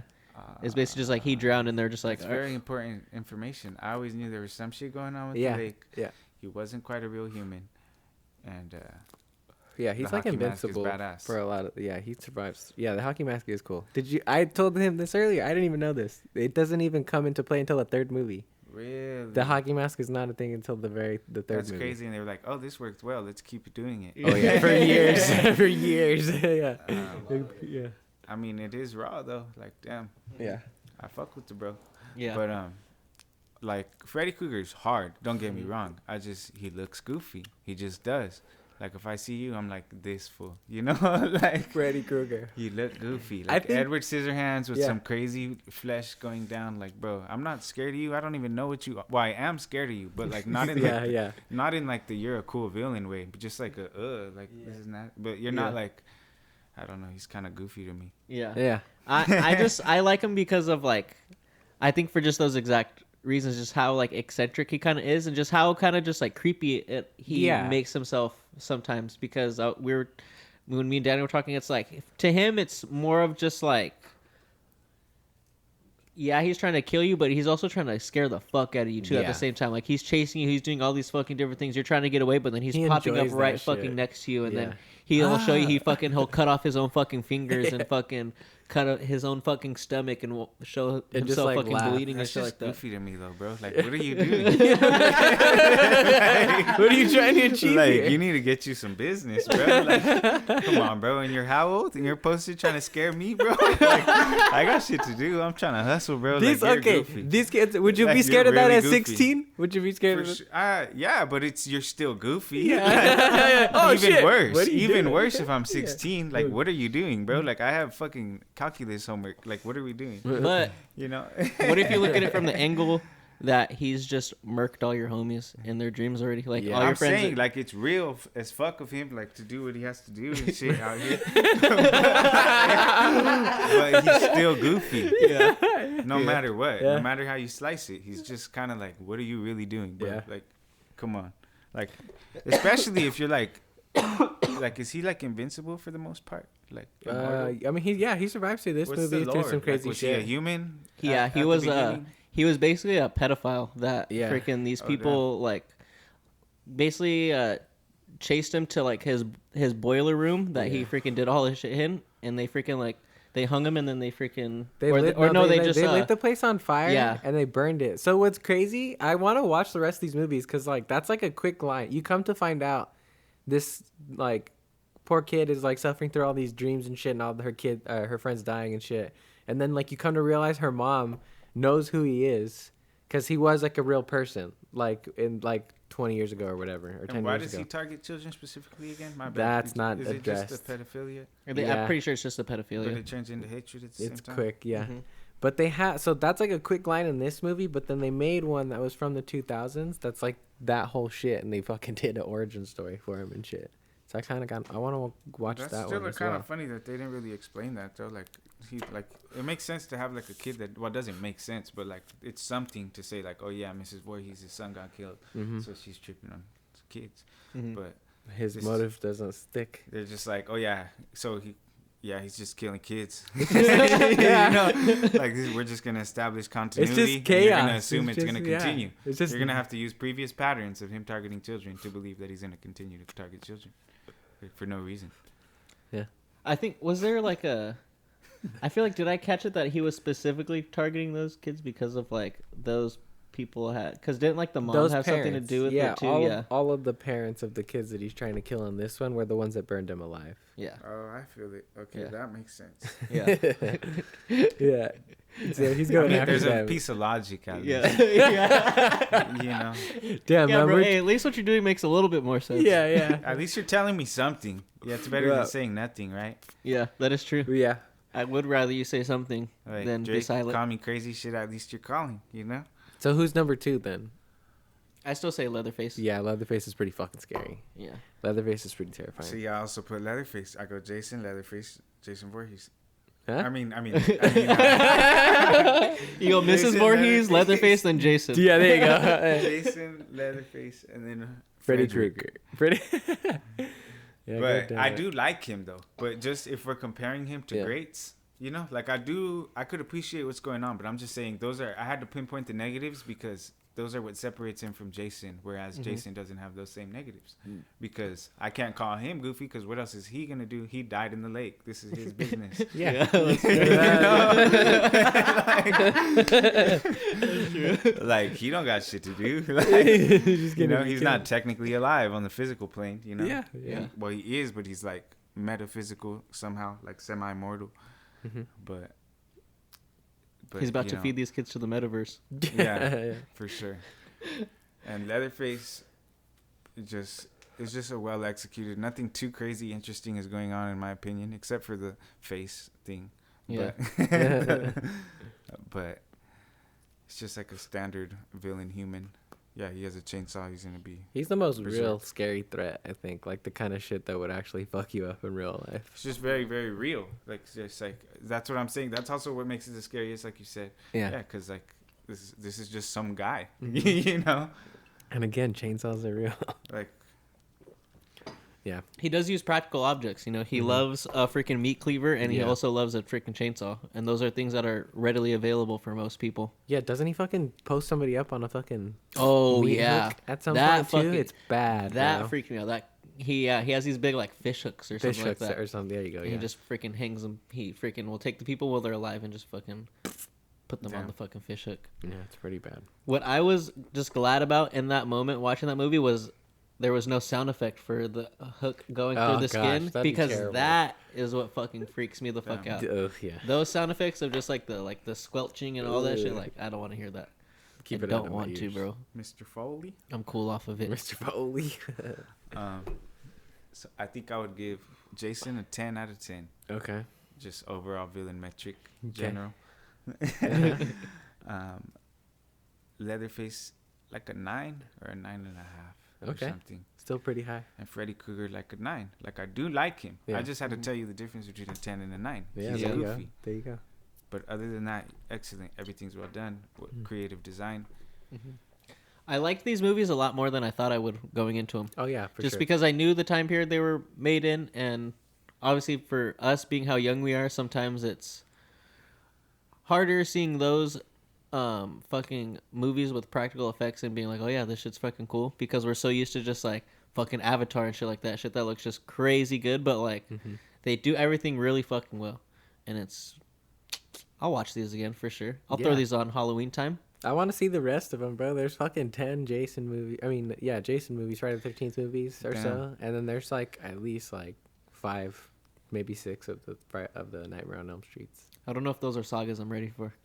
I'm not trying to see all of them, but there's a couple that I've heard are actually good. Like a couple of sequels that aren't that bad.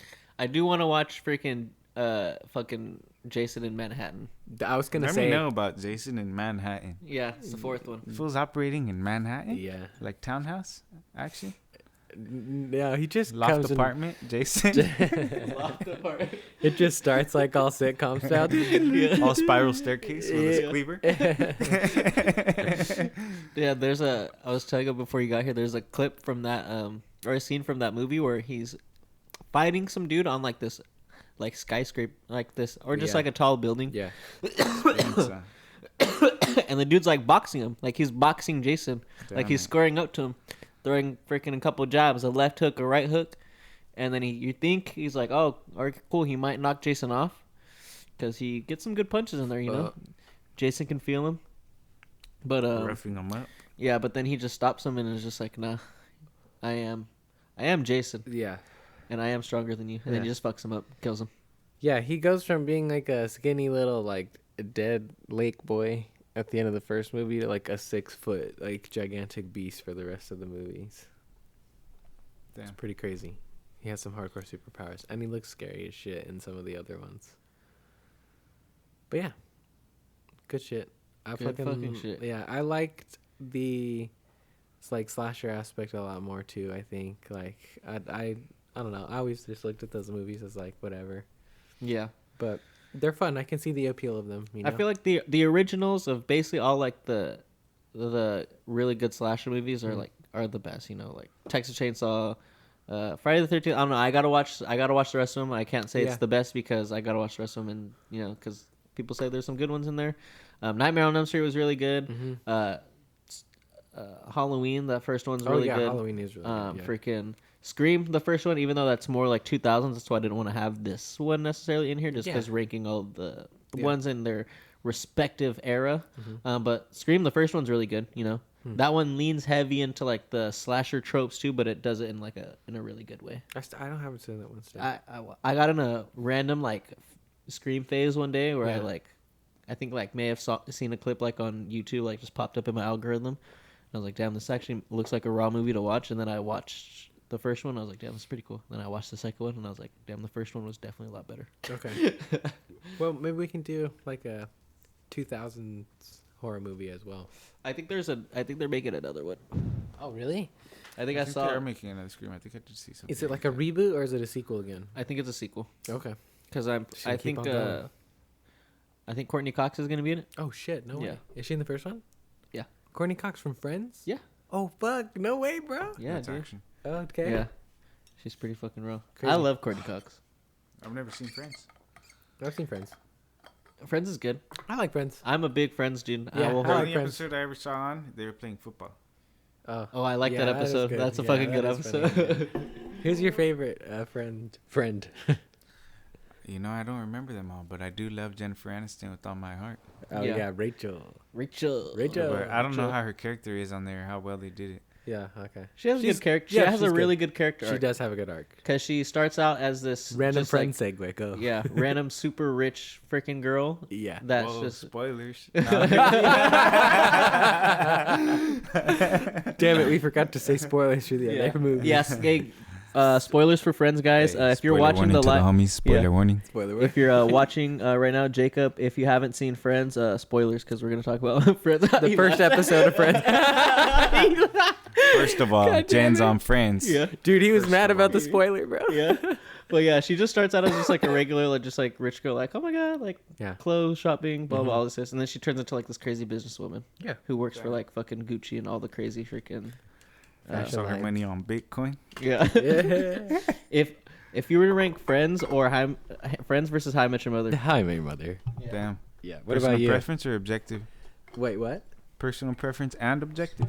Oof. I don't know. I think it kind of depends. If I'm looking at them objectively, if I'm going from start to finish, Friends started and finished really well. Like there was a really good start to finish. Right. Okay. Whereas How I Met Your Mother tapers off horrible at the end. Yeah. Like it's Friends good, does but it's finish just way like not like a stronger. really great ending. That's true. Whereas like Friends like really finished hard and tugged on those heartstrings for sure. Yeah. I would say that How I Met Your Mother hit more highs. But again, he's right. Crashed the ending is just not satisfying. I don't think. It's especially when it comes to like being consistent with. Talk about whole consistency. Rest of the show. Yeah, if we're talking about They consistency. just backtrack on like 4 seasons, and they're like, "This is how we're gonna do it." Bye. I mean, but you could also say it has a more basic formula, right? Which is why you could be consistent. I mean, they're still. I mean, they're both super similar, right? Like they're both sitcoms about a group of friends. Yeah, about a group of friends. One I would say is more like. Would you say Friends is more centric on like I don't know. I mean, they're both pretty centric on like relationships and shit like that. I would say How I Met Your Mother more on relationships because it's obviously how Ted Mosby met like his mom and him going through all this shit. Whereas like Friends is more just like people in their everyday lives and shit like that. Yeah. And just like, work and all that stuff. So I think friendship. Yeah. I think like Friends, I would say in a weird way is more like grounded / realistic than like How I Met Your Mother because like How I Met Your Mother does a lot. Life. Yeah, because like How I Met Your Mother does a lot of like over the top, like really goofy but hilarious bits. Like, I'm saying that's why it could probably hit higher highs, right? Because it's not just a. I'm not saying that Friends is a generic formula. I know it's one of the best executed, but of the general formula. Yeah. Of like. It is. It's like a 90s setting, like in New York. Yeah. So like, just like the best example of just like, hey, what is a sitcom supposed to be? Yeah. Well, this is a sitcom. Yeah. It doesn't do. I mean, I've never seen it, but just. Based off of how wide it was able to reach, you could only reach that wide if you do just. No, it's very much like, hey, yo, if this was a sitcom in the 90s, go, Friends. Yeah, like that's just like like that's gonna work. Yeah, do it. Yeah, like that's just what it is. People being friends in New York City. Yep. Yeah, this is what America is or could be. But yeah, I would say How I Met Your Mother does hit more highs because of how like more. I don't want to say like fabricated, but just how more like eccentric a lot of the stuff. Eccentric is my word of the day. Yeah, more personality. Stuff like the slap bet and shit like that. Stuff that like goes on for multiple seasons. That pops up randomly. The end like of the show, really. Yeah. That shit's funny. Yeah. Freaking the duck tie, like shit, like random shit like that. The freaking pineapple where people don't know what happened to the fucking pineapple. Like, Friends hits more on like fucking. When fucking Ross and Rachel fucking kissed for the fucking first time, like that, like shit like that, like for sure. People like that more on like Friends. Yeah. When fucking, when freaking takes less risks, but it's well done. Yeah. Mm-hmm. Yeah, for a show called Friends, it does focus a lot on relationships, for sure. I mean, I like it. Yeah. It is good. Who is your favorite friend? Do you have one? Like right off the bat? I think mine's Chandler. My favorite is friendship.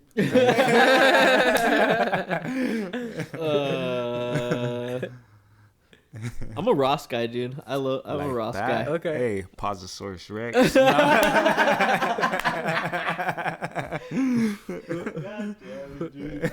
That is a Pososaurus Rex.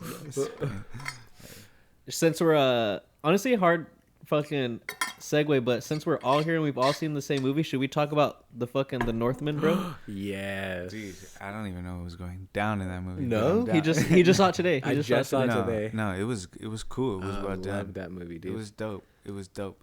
Tell me, you think the wolf thing was necessary?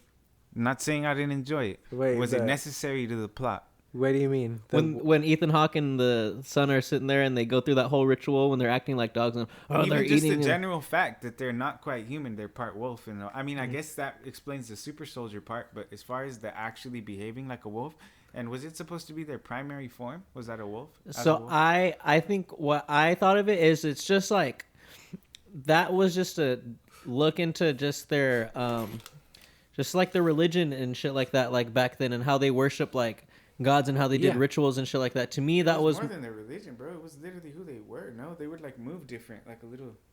But to me, the wolf and shit like that wasn't like, it was just more the wolf is just the leader, like it's just I think like the wolf is more the personality that you're trying to take on. This, if you're gonna be the king, you have to be this wolf. You have to be this fucking hard ass freaking shit like that. You can't be afraid of shit like that. Yeah, and that was more of because like he knew he was gonna freaking die. Like he knew that because he got that cut in the battle, he knew he was gonna die soon, so he had to get his son ready for that shit. Yeah, so it was just more of like a ritual of like the son turning to a man because of the circumstances that were at play right there. Yeah, because right after that, when they fucking go out into the woods, like homie is, it's like his stepbrother, right?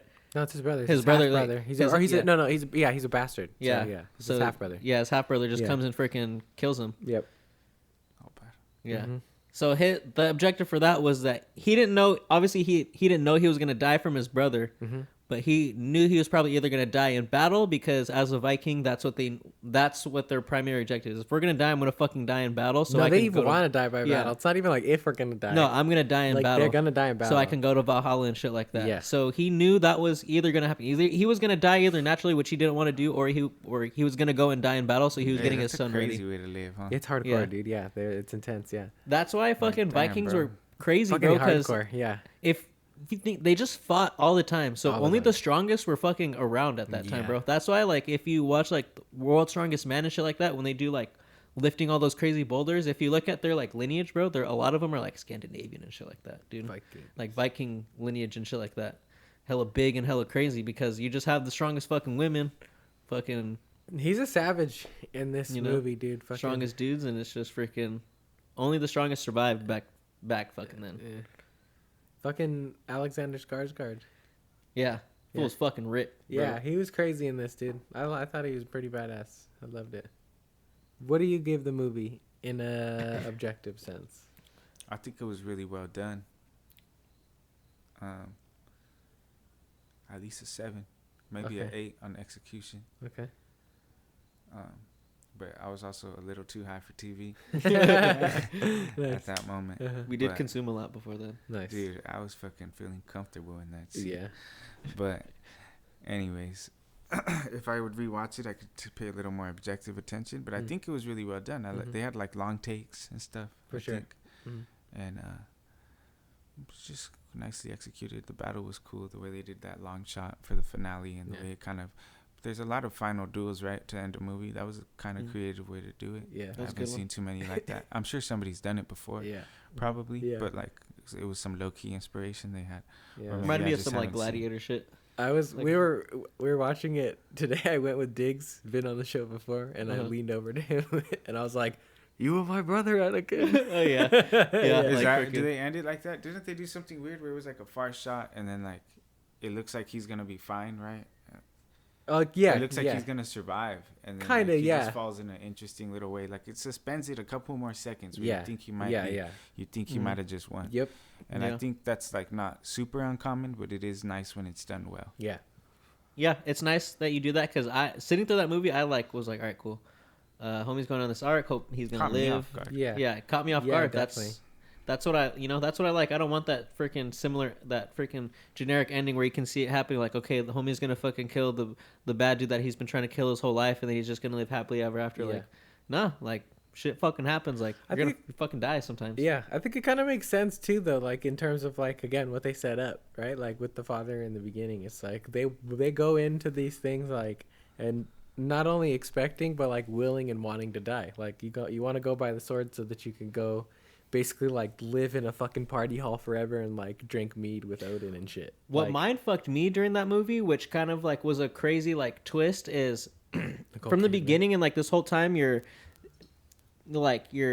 seeing his dad, right? You're seeing his dad in his image that he has it. Like his dad is a super brave dude who fucking died trying to fucking protect him and died fighting and all this shit like that. Yeah. But then when he finally meets his mom and his mom's like, your dad was fucked up, dude. Your dad had nothing. Your dad really wanted nothing to do with you other than you were just an heir to him. And that's all that was fucking going down. Yeah. And you're like, damn, that's fucked up. Because then he kind of like, he reels back, dude. yeah, He's he like, reels "Oh, back and he shit." kind of like realizes it, and he's just like, "Damn!" Like, and she's just like, "You're just how your fucking dad is. Like, you're freaking, you're doing the same shit. You're trying to, stir up the same shit and all this stuff, and you're just gonna die the same fucking way." And he's just like, "What the fuck?" Like, that was like, holy shit! I did not see that coming. That was a good turning point for me, like just story wise. Where I was like, "Oh damn." Yeah. She was sharp. Hey, she was real. He had a good woman beside him. Hey, women are wiser than us, bro. Facts. And then, hey, 100%. apparently they knew that shit, dude. Fucking the Willem Dafoe's whole thing in that movie, or in that, because he has like a pretty small part. It's great, but like, I wish there was more of him in it. But he's like, he says some shit like that where he's like we are the fucking like fighters, basically, blah blah blah. But he's like, but the women know the secrets that like of the fucking world and shit like that. So he's like, don't ever try to learn that shit. Odin lost his eye because of it. Damn. Yeah. But yeah. There's a whole lot of things that occupy our mind that women, for the most part, don't have to worry about, right? Like that. war pride, like that's a lot of your mental space, bro. Like in that, like you can't think about a lot of things when you're operating at that. Anger and like physical stuff is very low level thinking. It's very low energy. Like you're not way up here ticking fast, taking it all in. Like you're just I am man. The wolf fight, shit, dude. Man fight, man hunt. You're not really thinking things too. If you're not thinking like, okay, that's a sharp object. I'll be over right now. I like to kick it with my lady. Like you know, I want a couple more days just kicking it with my lady at least or something. And how it got into how the whole freaking the dude that she ended up with, how she liked him more because he was like about the people. Like he was fucking working there with all the people that were his like slaves, like quote unquote, you know, like he was like, oh, we gotta work because if they don't see us working, then they're not gonna fucking want to work and shit like that. And you're like, goddamn, they're still slaves, but like stand for up, sure. Stand up, as stand up as you could be for that position, like you said. He still has slaves. Still a slave owner. There's still blood on your hands. It's just dried. Very like different from the half brother, right? He's teaching the sons to like work at like a super young age and not just like, oh yeah, you can do this because you're the king's fucking kid and shit like that, you know? Where it's like, it was kind of like the flip side for... right? I think he kind of tells them, though, it's more of like an angle of like, you do this so that you show them that you have the strength to do the work that they do, in a sense of like, not... Because he tells them like, or like Nicole Kidman, like the wife says it to him later, like, stand up, like don't let them show you that you're weak, like they're gonna uprise against you if you don't do that shit. So it's just like a position of power, like strength of being like, listen, like I ain't no fucking pushover prince king motherfucker, like I can still whack you with this fucking hammer, I can build all these houses myself if I need to or whatever. Like I did hate his fucking one son that he had. Such a fucking asshole, dude. The dude that like he had like the long hair kind of. Did he have a ponytail? Maybe at one point he probably had it. I hated that dude. God damn it, I know. Freaking annoying, dude! I hella liked that fight scene that he had when he was getting the sword, and it was all epic, that shit was fucking good, and how it ended up being like kind of like a vision, just like a vision and just like a dream. That shit was pretty fucking badass. Dope. Fought off that fucking crazy big ass fucking skeleton shit when he grabbed the fucking sword. I liked all the mystical part of the movie. Like I like how they leaned into the mythology of it all. The sword, the story of the sword, and like how it was built and shit like that, or smithed or whatever, is like dope as fuck. You're just like, all right, dude, you can only fucking pull it out at night, or like where your fucking destiny is supposed to be. Like pretty fucking epic, dude. There were those moments where he couldn't fucking pull out the sword and shit like that, where other people couldn't pull out the sword. That shit was cool. Cool myth stuff. I like that kind of stuff. I like Greek myths from back in the day. Greek myths go. The new Percy Jackson series. You're all over I'm so hyped and ready for it, dude. And the kid that's playing Percy Jackson, fire, bro. Great. I've heard a lot of stuff about the casting. I haven't looked at it. I feel like there's just a lot of people that are pissed off at the casting because I think they casted a black girl for one of the roles, and people are just like, what the fuck? And it's just, and people are just like, you're tripping off of this when the person in the book is not necessarily ever like said, officially said to be like whatever, like just because you assumed. People are mad just because they're assumed. Just because people assume, you make an ass out of you and me. You remember that? Of course. I had a substitute teacher tell me that was not legal. But she was right. I was in like fourth grade. Right. But she was right. Hey, but it was real. It was real for sure. It was fucking real. But that kid, dude, if you haven't seen the Adam Project on Netflix, that's a good one. That's a cool one to watch. I haven't seen that. So the kid. What is that? It's a movie with it's a sci-fi movie. It's like some fucking Adam the name or the particle? Adam the name. Yeah. Oh. Mm-hmm. But it's kind of, I think, a play because it's a science experiment. It's about time travel. So fucking Ryan Reynolds and then that kid that's gonna lazy play. Planning, but I'll let it slide. So I mean, it's a Netflix movie. We'll name him Adam. We'll name the kid Adam because it's about science. Okay. It's a science movie. It's a Netflix movie, so it's not anything like super crazy. Like I don't feel like Netflix movies are anything super captivating. We're like, oh my god, this. But I'd say it's definitely an enjoyable movie. It's an enjoyable one because of the way Ryan Reynolds and then that kid freaking. They just play off each other. The way they play off each other and the way he plays just like a little ass like Ryan Reynolds and just does it really well because how Ryan Reynolds' delivery is just so unique and it's hard to just freaking duplicate it, but that kid just does a really good job. Yeah. What do they make? Solventless resin? They would probably make fucking CBD products. No, I'm just kidding. No. But Mark Ruffalo's also in it too. And you fucks with some Mark Ruffalo? Yeah. I fuck with Mark Ruffalo. He's good. He's cool. I love Mark Ruffalo. I haven't seen him. I wanted to watch him in that. What's that movie where it's about the stuff that's on the pots and pans? The pots and pans. What is it? That stuff that's on pots and pans that it's all bad now. You're not supposed Teflon? Is that what it is? No. I don't know. But anyways, there's this big old thing where a certain coating on pots and pans that leads to death in some way or another. Oh shit. They made a oh my god. They made a movie about it, and Mark Ruffalo's like the leading litigator. Okay. Damn it. Cool. I'm down to see him do some court shit. I never watched it, but I heard about it. Okay. I forget what it's called. There's something that's like on nonstick pans. Nice. It's Teflon. I'm down for it. Anyways, mostly I've just seen him as the Hulk. What else is he in? I like him in Zodiac Killer a lot. That's a I really never saw good one. Zodiac Killer. I would want to, but that shit's long, and it would always be before bed. It is pretty long. Yeah, It'd you always have be to before strap in bed for that it. I'd look at it, and I was always like, man, I need to sit down at another time. It's a crazy cast, dude. Mark Ruffalo, fucking Robert Downey Jr. Yeah. Has Jake Gyllenhaal too. Jake Gyllenhaal, yeah. Yep. Roberto? Straight up. RDJ. Roberto el RDJ. Segundo? Oh, dude. The hell yeah. Fucking. I'm high, dude. I'm high. Yeah. Been sipping on a brew. Yeah. Talking All about night. some me and you. Hey. What? Hey, this was all Sarah Nation. I know, right? He's ready. What's I'll take a chick named Sarah to my nation. Shout out to all the Sarahs out there. I got a land to show you. What's so what do you Who's what's afraid something of the truth? I'm ready for another one. What's something that you're looking Check your forward to, watch. like movie wise? I don't know if you've been paying attention to like Don't- movies or hey, like TV shows. Don't even make TV me say shows? it right now. But what are you looking forward If you know to? what I'm about to say, then you know what I'm about to say. I want What you to is say it? it. Have you seen the leak? Oh my bad. Have you seen the leak, bro? Have you seen the newest wave of, what do you call it? Bleeding edge CGI? For what, Avatar? Avatar 2, baby. Oh my god, Dude, I yeah. knew it. It's all bad. It looks beautiful. It does. It looks pretty Hey. good. Damn, Hey, that was boo. super loud. Does it? Does it look better than it did in the first movie? Sorry, yeah. For can sure. you hit me Well, up they're again? introducing a whole new realm. There's no way they were doing water at the beginning, right? Or I guess. at least too Yeah, effectively. water is the new thing. You're Water's right. hard to do, bro. You're right, you're it's hard right. to do well. You're right. And so not only are they increasing the overall quality, but the thing is, Thank when you you. wait that long, you can't just come at us with like a 20% increase in visual quality, and that's really hard to do. Yeah. But when you wait this long, we need more, right? Yeah. Yeah. You can't even get away with like 50% better visual quality because people be like, all right, bro, yeah, it's been hella long, whatever, you made it look cleaner.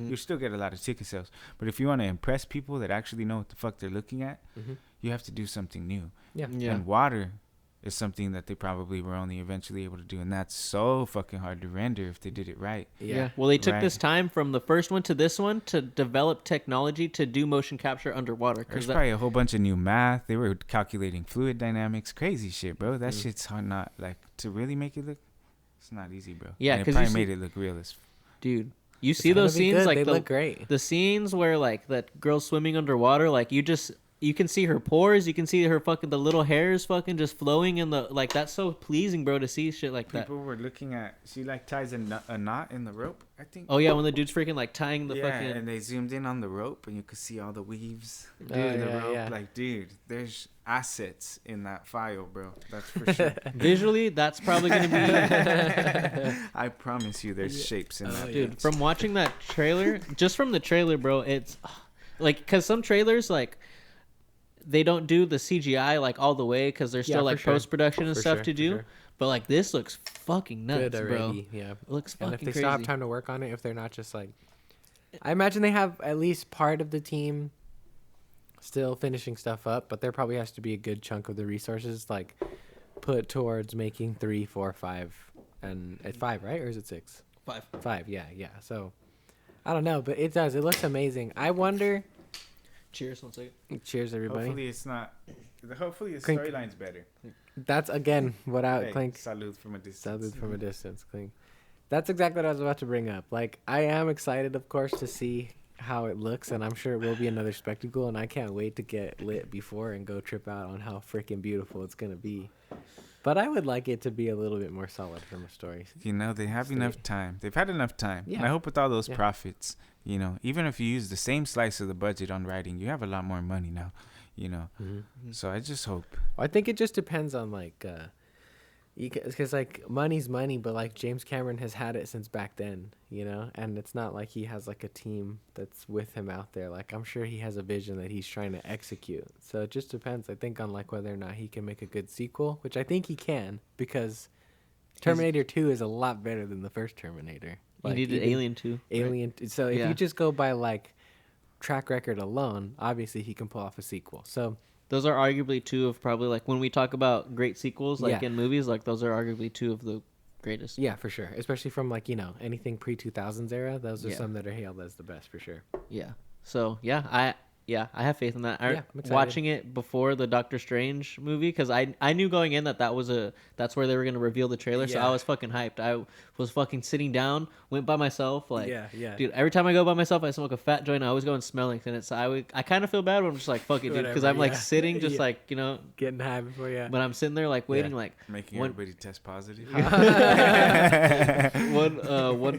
One trailer went by. I was like, all right, I'm waiting for it, and I was like, fuck, I hope I didn't miss it because I kind of showed up like right when the trailer started. Yeah. So I was in line, you know, getting my snacks, my icy, you know, I gotta have my icy and my fucking like a sour candy, you know. Yeah. So I was hoping I didn't miss it, but it was a trailer like right before the movie started, and it was great, dude. It was fucking, dude. And I loved that there was literally like no dialogue. No, for like the whole, there was like two lines, bro. Yeah. They were very heavy on here. We're gonna show you all these fucking visuals that we've been working on, and that's what's gonna draw you in. Yeah, and it worked, dude. Because I'm sold, dude. I'm ready for it. I had no idea that the trailer was gonna be there. So like, it's definitely fucking dope to go to the movies and like have that experience of like, oh, whoa, that's a crazy sounding like stringed instrument or something. Yeah. But then for that to turn beautiful and for like you to instantly like recognize Pandora and be like, holy shit, Avatar's coming out. I forgot. Like, it was pretty fucking dope. Yeah. I just be on Twitter too much. I be on Twitter too much, and I follow a bunch of like, obviously like inside people, and they're just always like, oh yeah, this is gonna happen before this and that. Yeah. And I'm just like, well, I follow like 9 Avatar fan accounts. Gotta be up on the Avatar news.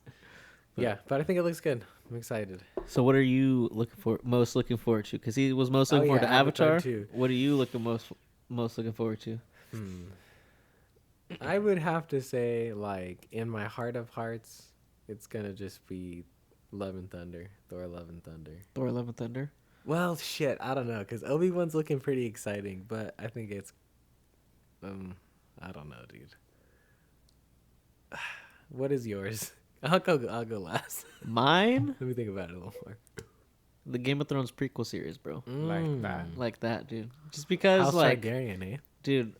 Or House of the Dragon. Because when you think about what Game of Thrones, like those first like 6 seasons are phenomenal, and that's because like they were going along with like spoilers, Sadio, because I haven't watched. You haven't seen it? No, I won't. I've seen like 3 seasons. Yeah, and then I forgot. Like I stopped for some reason, not because I didn't like it, but like it's tough to like try to binge and sit through because it's so dense. And it's so much. Duty, so many characters, so many like plot lines that are fucking going on. Like you gotta sit there and connect. Like it's fucking tough. I think I liked it, but there was just other things giving me dopamine quicker.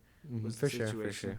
Yeah. Hey man, it's a rough experience. I think that they delay dopamine in that show for sure. Like you just get beat down for like 2-3 seasons at a time, and then you get like 5 minutes of like and then it's like, oh shit, that still hit hard. That shit still sucks.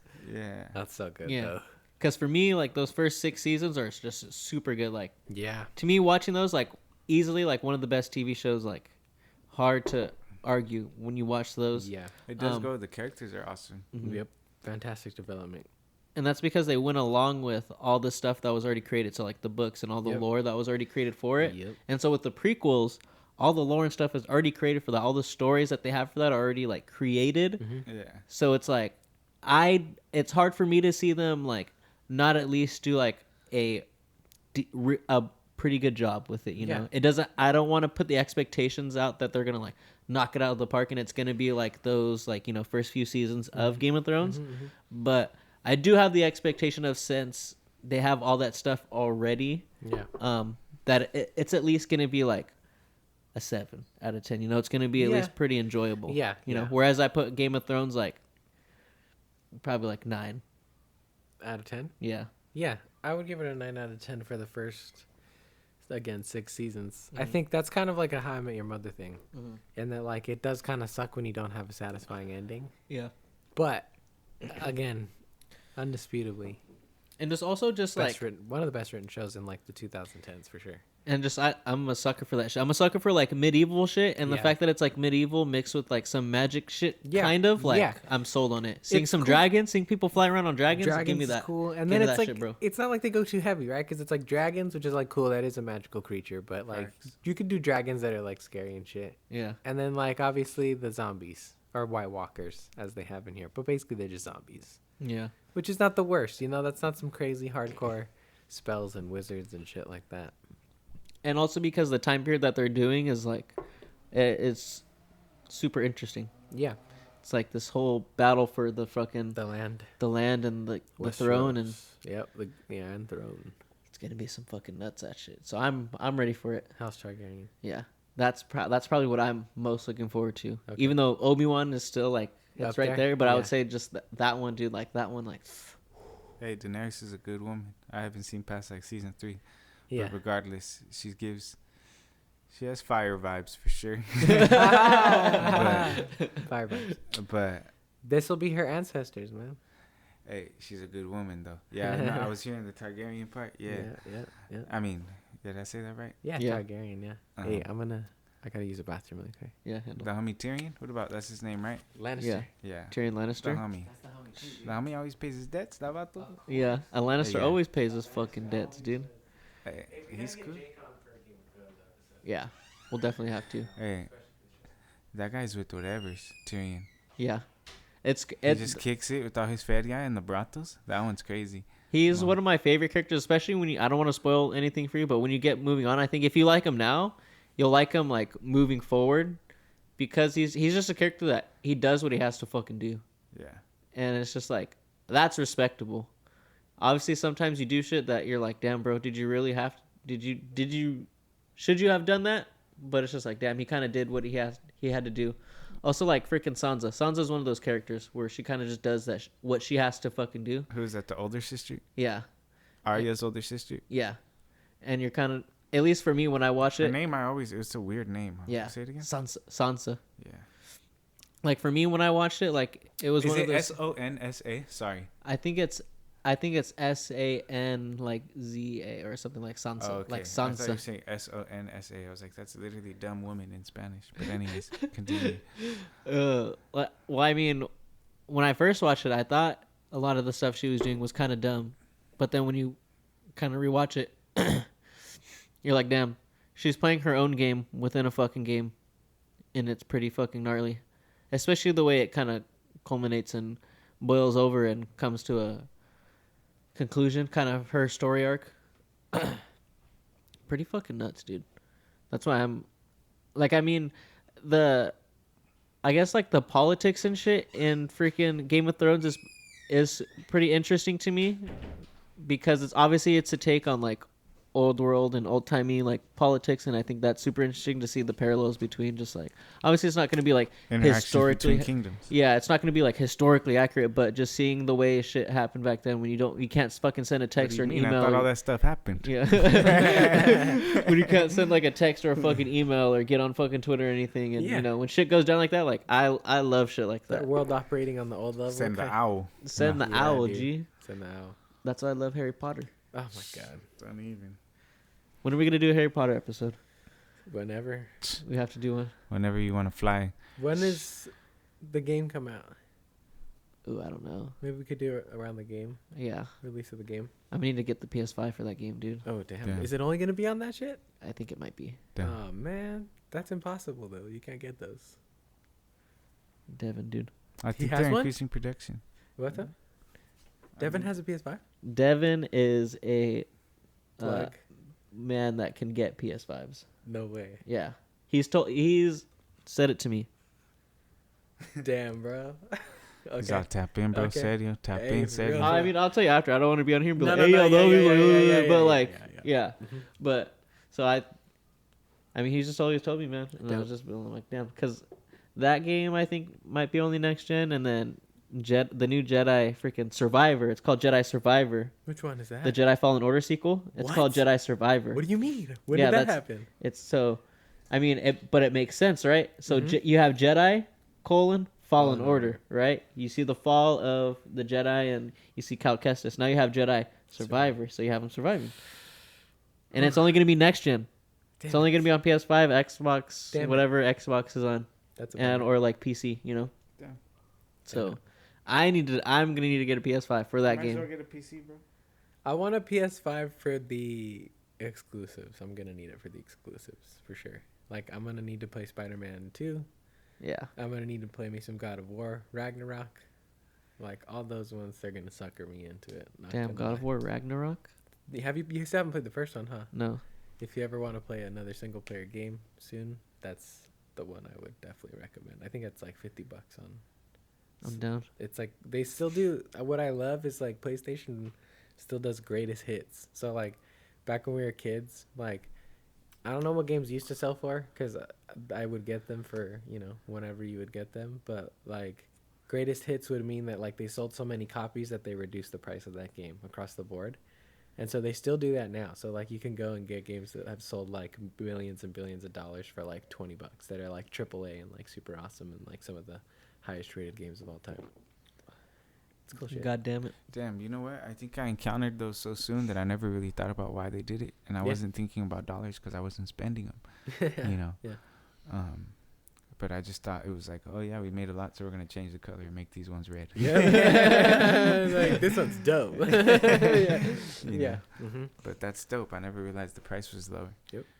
God damn. Mm-hmm. Yeah, I do want a PC because I do eventually want to do shit where it's like, because there's a lot of games that I haven't played because there was a really big gap in my life where I just didn't play video games, or I just didn't have like a console that, I had like a PS3 and I just didn't play it. I just didn't play it a lot. I played baseball a lot as a kid, so I didn't really have a lot of time to play a lot of these really good video games that came out during that time, like shit like The Witcher, like the God of Wars, all that stuff.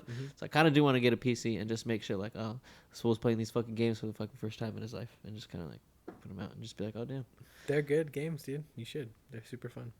And I just also want to play them. They're fucking good. But doing shit like that gives me a reason to play them versus just like sitting down and playing them. Yeah, for sure. Because when I just sit down and no life them, I feel like, damn, what am I doing? Facts. Because I can sit down and play a game for a long ass time Mm-hmm. and just be like, yeah, I will sit here. And it's like, just record it, do something productive. There you go. Make a stream. I'd be down for that. Mm-hmm. Too High for TV stream There you go. where we play video games against each other. All zapped. Getting murdered. Way too zapped. Getting killed. Yeah, I'd be down to do that for stream. Just die right away every round. I'd be down to do that with the new fucking Multiverses fucking game, dude. Dude, that looks hella fun, bro. It's gonna be sick. I'm excited for that shit, bro. Mm-hmm. There was a freaking, I sent it in our group chat, but he pointed out to me how, because there was like a picture of like all the cast for the Multiverses, and it showed an animated like Gus Fring from freaking Breaking Bad. Are you freaking kidding? And I was like, damn it, bro. I was like, let me know these fools have Gus Fring in this game. I was like, this makes me want to get the game even more. And then I sent to the group chat and I was like tripping out on it. Hopefully these fools will trip out on it. And he was like, damn, let me know this is photoshopped. And I was like, damn it, bro. Now I'm sad. The first thing I did was look that up. I was like, no way. I was interested in the licensing. I was like, how do these fools have the license for all their own characters? Yeah. But now all of a sudden they have the Gus Fring license. It just didn't add up. Like they have a contract with who? AMC? Like, bro, come on. Like, yeah. Oh yeah, that's true. Yeah. Oh yeah. AMC. So I was like, this is random. Is that not an HBO show? I mean, it is an HBO show, but it goes to. I mean, it's on HBO if that's what you mean. Like, I don't think that's can where you stream it on HBO? Because, right? Actually, let me see. Because if it's an HBO show, aren't HBO and Warner Brothers the same? Nah, because it's on freaking Netflix and stuff. Is it still on Netflix? I don't know. It's been for sure. Like, Breaking Bad has been on Netflix for a minute. Damn. My mom and my grandma both watch Breaking Bad. AMC. Oh damn. Yep. Yeah. See, I was just like, how the hell does this fool? Why would they have an AMC character? It was just so random to me. So I googled it right away. I looked up that game and Gus Fring, and yeah, I was sad because I was like Photoshop, boom. Because when I saw that, I immediately just got thinking of like, damn, what are his fucking attacks gonna be? And I just thought of him bringing out just like a drumstick, like a chicken drumstick, and just and just freaking. He would be fighting like that one time that he was in the boiler room and he killed somebody. Yeah. He was on his tank top. He was all ripped out of nowhere, ready to fucking choke somebody out, all random. So with the homegirl. that feels bad. He's in freaking. Have you seen Mandalorian? Oh yeah, No, I haven't. He's in the Mandalorian. he's good in Mandalorian. And that feels freaking bad. I still haven't seen Breaking Bad. Damn. You haven't seen Breaking Bad? No. Damn. It's okay. Let's not gas it. Cause Yeah. we always... No, yeah. There's it's like me not watching. It's like me. I haven't seen Lord of the Rings. So Dude, I haven't seen Star Wars. So yeah. But yeah, Breaking Bad's one of those ones. It's like how you hadn't seen fucking we were just fucking talking about it. Game of Thrones. Oh yeah. It's one of those shows, dude. It's one of those shows. Yeah. It's one of those shows where I think it's probably one of the most perfect shows I've ever fucking seen. Yeah, I know something messed up. Length and story, like I don't know. It's hard to put something else against. The first episode I ever saw of that show was the last episode. God damn it, bro. Damn, that's an insane thing to do. Yeah. I didn't do it on purpose. J.K. Rowling. I didn't do it on purpose, bro. I just Actually, granted, I walked the in. first thing I ever saw of Game of Thrones was like the last probably like Few seasons or what? no, the last probably like 40 minutes of the last episode. Oh, okay, yeah, that's about me too. Like basically, like I walked in. My dad was a big fan of it. He watched the whole thing, and so it was airing the last episode live. It was like on the day that it came out, and I walked in and saw just like the last maybe 30 minutes or so. Damn. Yeah, 'Cause that was- But I'm still down to go back and watch it. Yeah. That and Game of Thrones are one of those shows where like in the first episode, I verbally like actually physically said, "Damn, what the fuck?" Wait, when? Because I've seen I think like I've seen like the first few episodes. I've tried to start watching it. Because like the first episode is when he gets into his shit like immediately, right? Or like there's some shit that goes down like hardcore in the first episode. I remember because I They specifically start cooking in remember the van, right? I like think the way they happens start it is like already with the action, and then it when goes he's back, like doesn't it? pointing the gun, right? Like at the Yeah. Yeah, So yeah. when I saw that, I'm like, yo, what the fuck? what's happening here? Yeah, so that immediately like hooked me. And then he's in like his underwear and Yeah, shit. yeah, So yeah. Like what He's kind tight of Yeah. party and is shit. this? Yeah, You know? Yeah. So I was that, and then Game of Thrones because someone gets fucking beheaded in the freaking first episode. I was like, what the fuck? Yeah, Ned chops the dude's fucking. Yeah, so that freaking for got telling me. the truth too. Yeah, yeah, for sure. Damn, you told the It truth, is- bro. Sorry, Ooh, bro. Spencer. Yeah. Damn, that is all bad. So yeah, that show. It's one of those ones. I'll hit it bro. up. We'll check it out. It's one of those. And then Bryan Cranston is just he's just that guy, So bro. good actor, bro. And then that other fool, what's his name? Aaron. Oh, Aaron Paul. Yeah. Aaron Paul. Yeah. That guy's with whatever. Fun fact: Aaron Paul just had a baby, and Bryan Cranston is the godfather. Oh, that's great. That's Aaron so Paul did a inside his like MTV Cribs tour with Architectural Digest. Have you seen those on YouTube? Yeah, I have. Yeah, goes. His pad's bad. Okay, Yeah. I watched that one. Those are good videos. It's very grounded. It's like it It's gives just got, forest like, a dope vibes. house? No, Forest vibes? no, Okay. no, I don't. I actually don't super remember because I've seen a lot of those. Yeah, But they're but good he has videos. a cool house. Yeah, those ones get me, bro. YouTube knows me. My YouTube's got your algorithm's like- algorithm down, eh? Yeah, it'll give me Yeah. beats. It'll give me Architectural Digest. It'll give me like Yeah. it knows what I'm down for. Yeah. You know, and then they have their Dos Hombres freaking mezcal brand. Oh shit. That's fire. That's pretty dope. So Like they're I like seeing that like someone like because it's easy to watch that show and be like, oh, Bryan Cranston, and just hold him on this higher pedestal than Aaron Paul Yeah. when they're both like equally like such fucking good characters. And so I love seeing them just like after the show progress, like actively being just like crazy good friends and I just was seeing gonna shit say like yeah. So they're just still homies, big yeah, time. That's starting awesome. a freaking mezcal brand Yeah, together. Yeah. That's such a crazy thing. You growing up as a child and being like, Aaron Paul is my father and Bryan Cranston is my godfather. Yeah, that's crazy. If something were to happen to Aaron Paul, Bryan Cranston would take care of me. Well, yeah. I mean, Aaron that's Paul and his something- like, immediate that's family. Yeah. How about was his conditional father? Yeah. That shit's crazy. Because I loved fucking Malcolm in the Middle, You know dude. what? I love you conditionally. His conditional father. Yeah, that's some good shit, dude. That's pretty dope. That's wild. I remember just seeing a video like relatively recently of like the two of them like out at a party or something, and like Bryan Cranston just like pouring shots like big time, like 4 of them, and like filling them up to the top and shit. And Aaron Paul's there too, just like handing them off to people. I guess probably the Moscow shit or whatever. I would love to party with those fools. Fuck yeah, dude, that'd be great. God damn it. Slide. Party with me. But yeah, you guys, is there anything else you guys want to talk about this week? I know Stranger Things is coming out next week. Oh, that's I'm hyped pretty for crazy. that, actually. I'm not gonna lie. Did you see the first The Demogorgons. Did you see the first? They showed 8 minutes of like. I They didn't showed a clip watch of it. like the first 8 minutes. Did you watch it? I watched it, and I would say it did get me excited for it. I didn't watch it. I'm not gonna see it. I'm gonna wait till it comes out next week as well, right? Yeah. Yeah. So it's the first 2 episodes of Obi-Wan, and then obviously that first full season of Stranger Things. And we were talking about it at work, but the crazy thing for me, so Stranger Things, the length of the last, 3 episodes? It's I think 6 and or wait. So how many is there? 9 or 8? There's 9 So because I like think the it's first 7 and 9. that first part is 1 through 7, and then Yeah. the second part is 8 and 9, right? Yeah. So the 7th episode in the first part of season 4 of Stranger Things, 1 hour and 30 minutes long. Yeah. That And the average runtime of the rest? are Probably like like 40 to 50 minutes. Yeah, maybe 40 an to hour. 50 minutes. Maybe an hour. Yeah, So they doubled up? yeah. On But that get one. this. So episode 7, 1 hour and 30 minutes. I think So that's- episode 8's also pretty close. I think it's either like an hour or like It's- an hour 20. Hour 55 is hour 55 is episode 8, and then episode 9 is a full 2 hours and 30 minutes.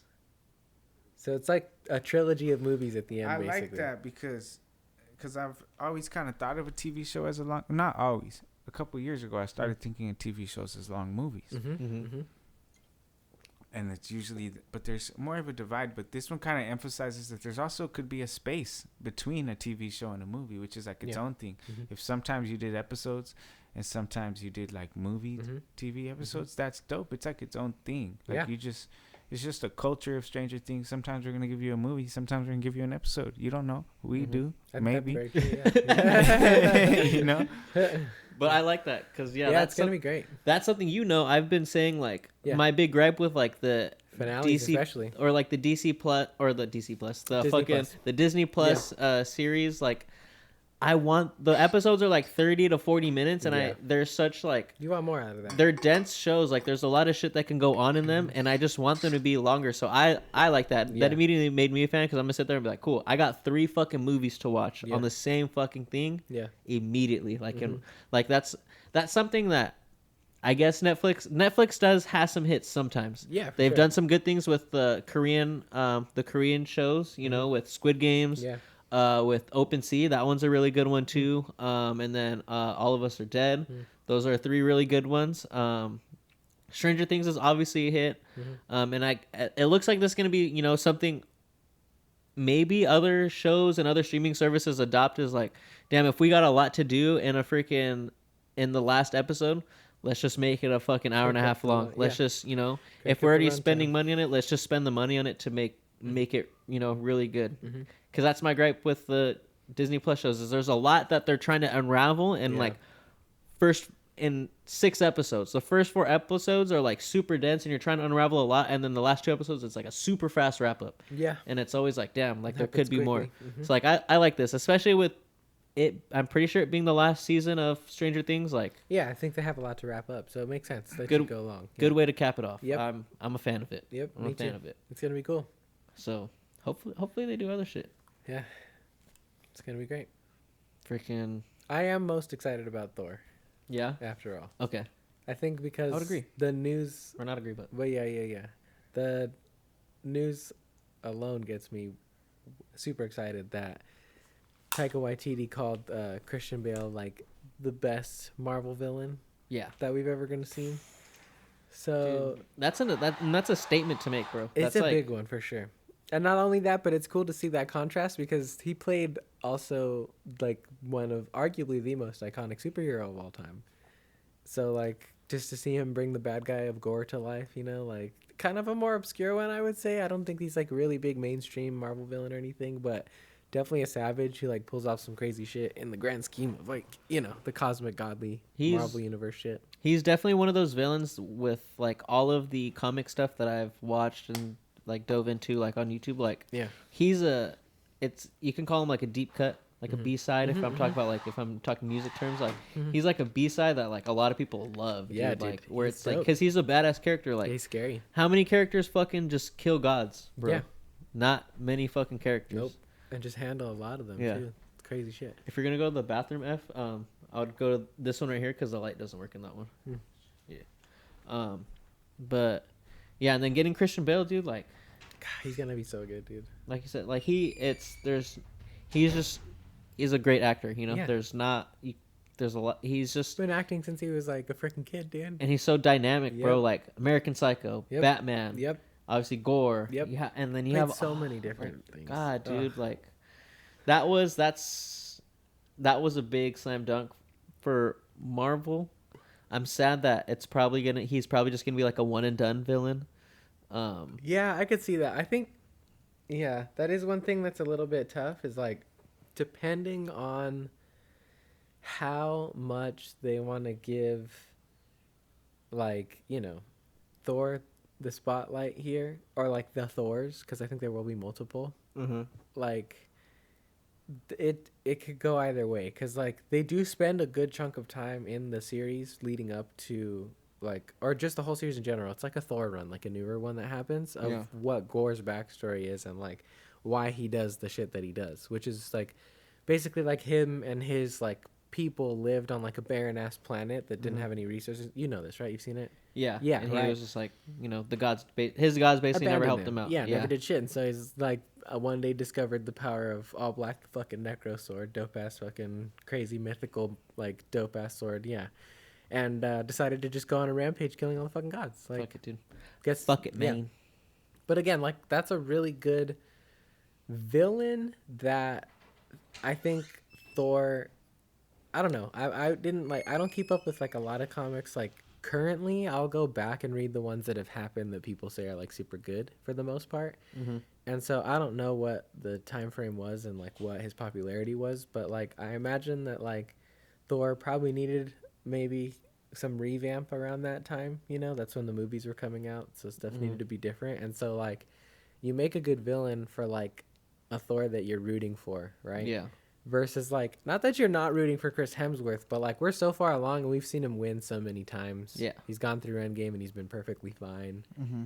That like, what do you do? Like, that's the only thing I'm nervous about is like, or maybe he's not the main character. Yeah. Maybe you do rely more on a cast of like him, Jane Foster, like. See, my thought process of this is because where just Marvel has gone with freaking with Avengers, you know, Infinity War and Endgame. Mm-hmm. We have Doctor Strange. We have Black Panther. Mm-hmm. You know, all these movies that have villains that aren't necessarily bad people, you know? Yeah. So they've been doing a good job at like telling these stories where you're almost like it's almost the villain story. Mm-hmm. So I hope this is kind of what this movie is. Yeah.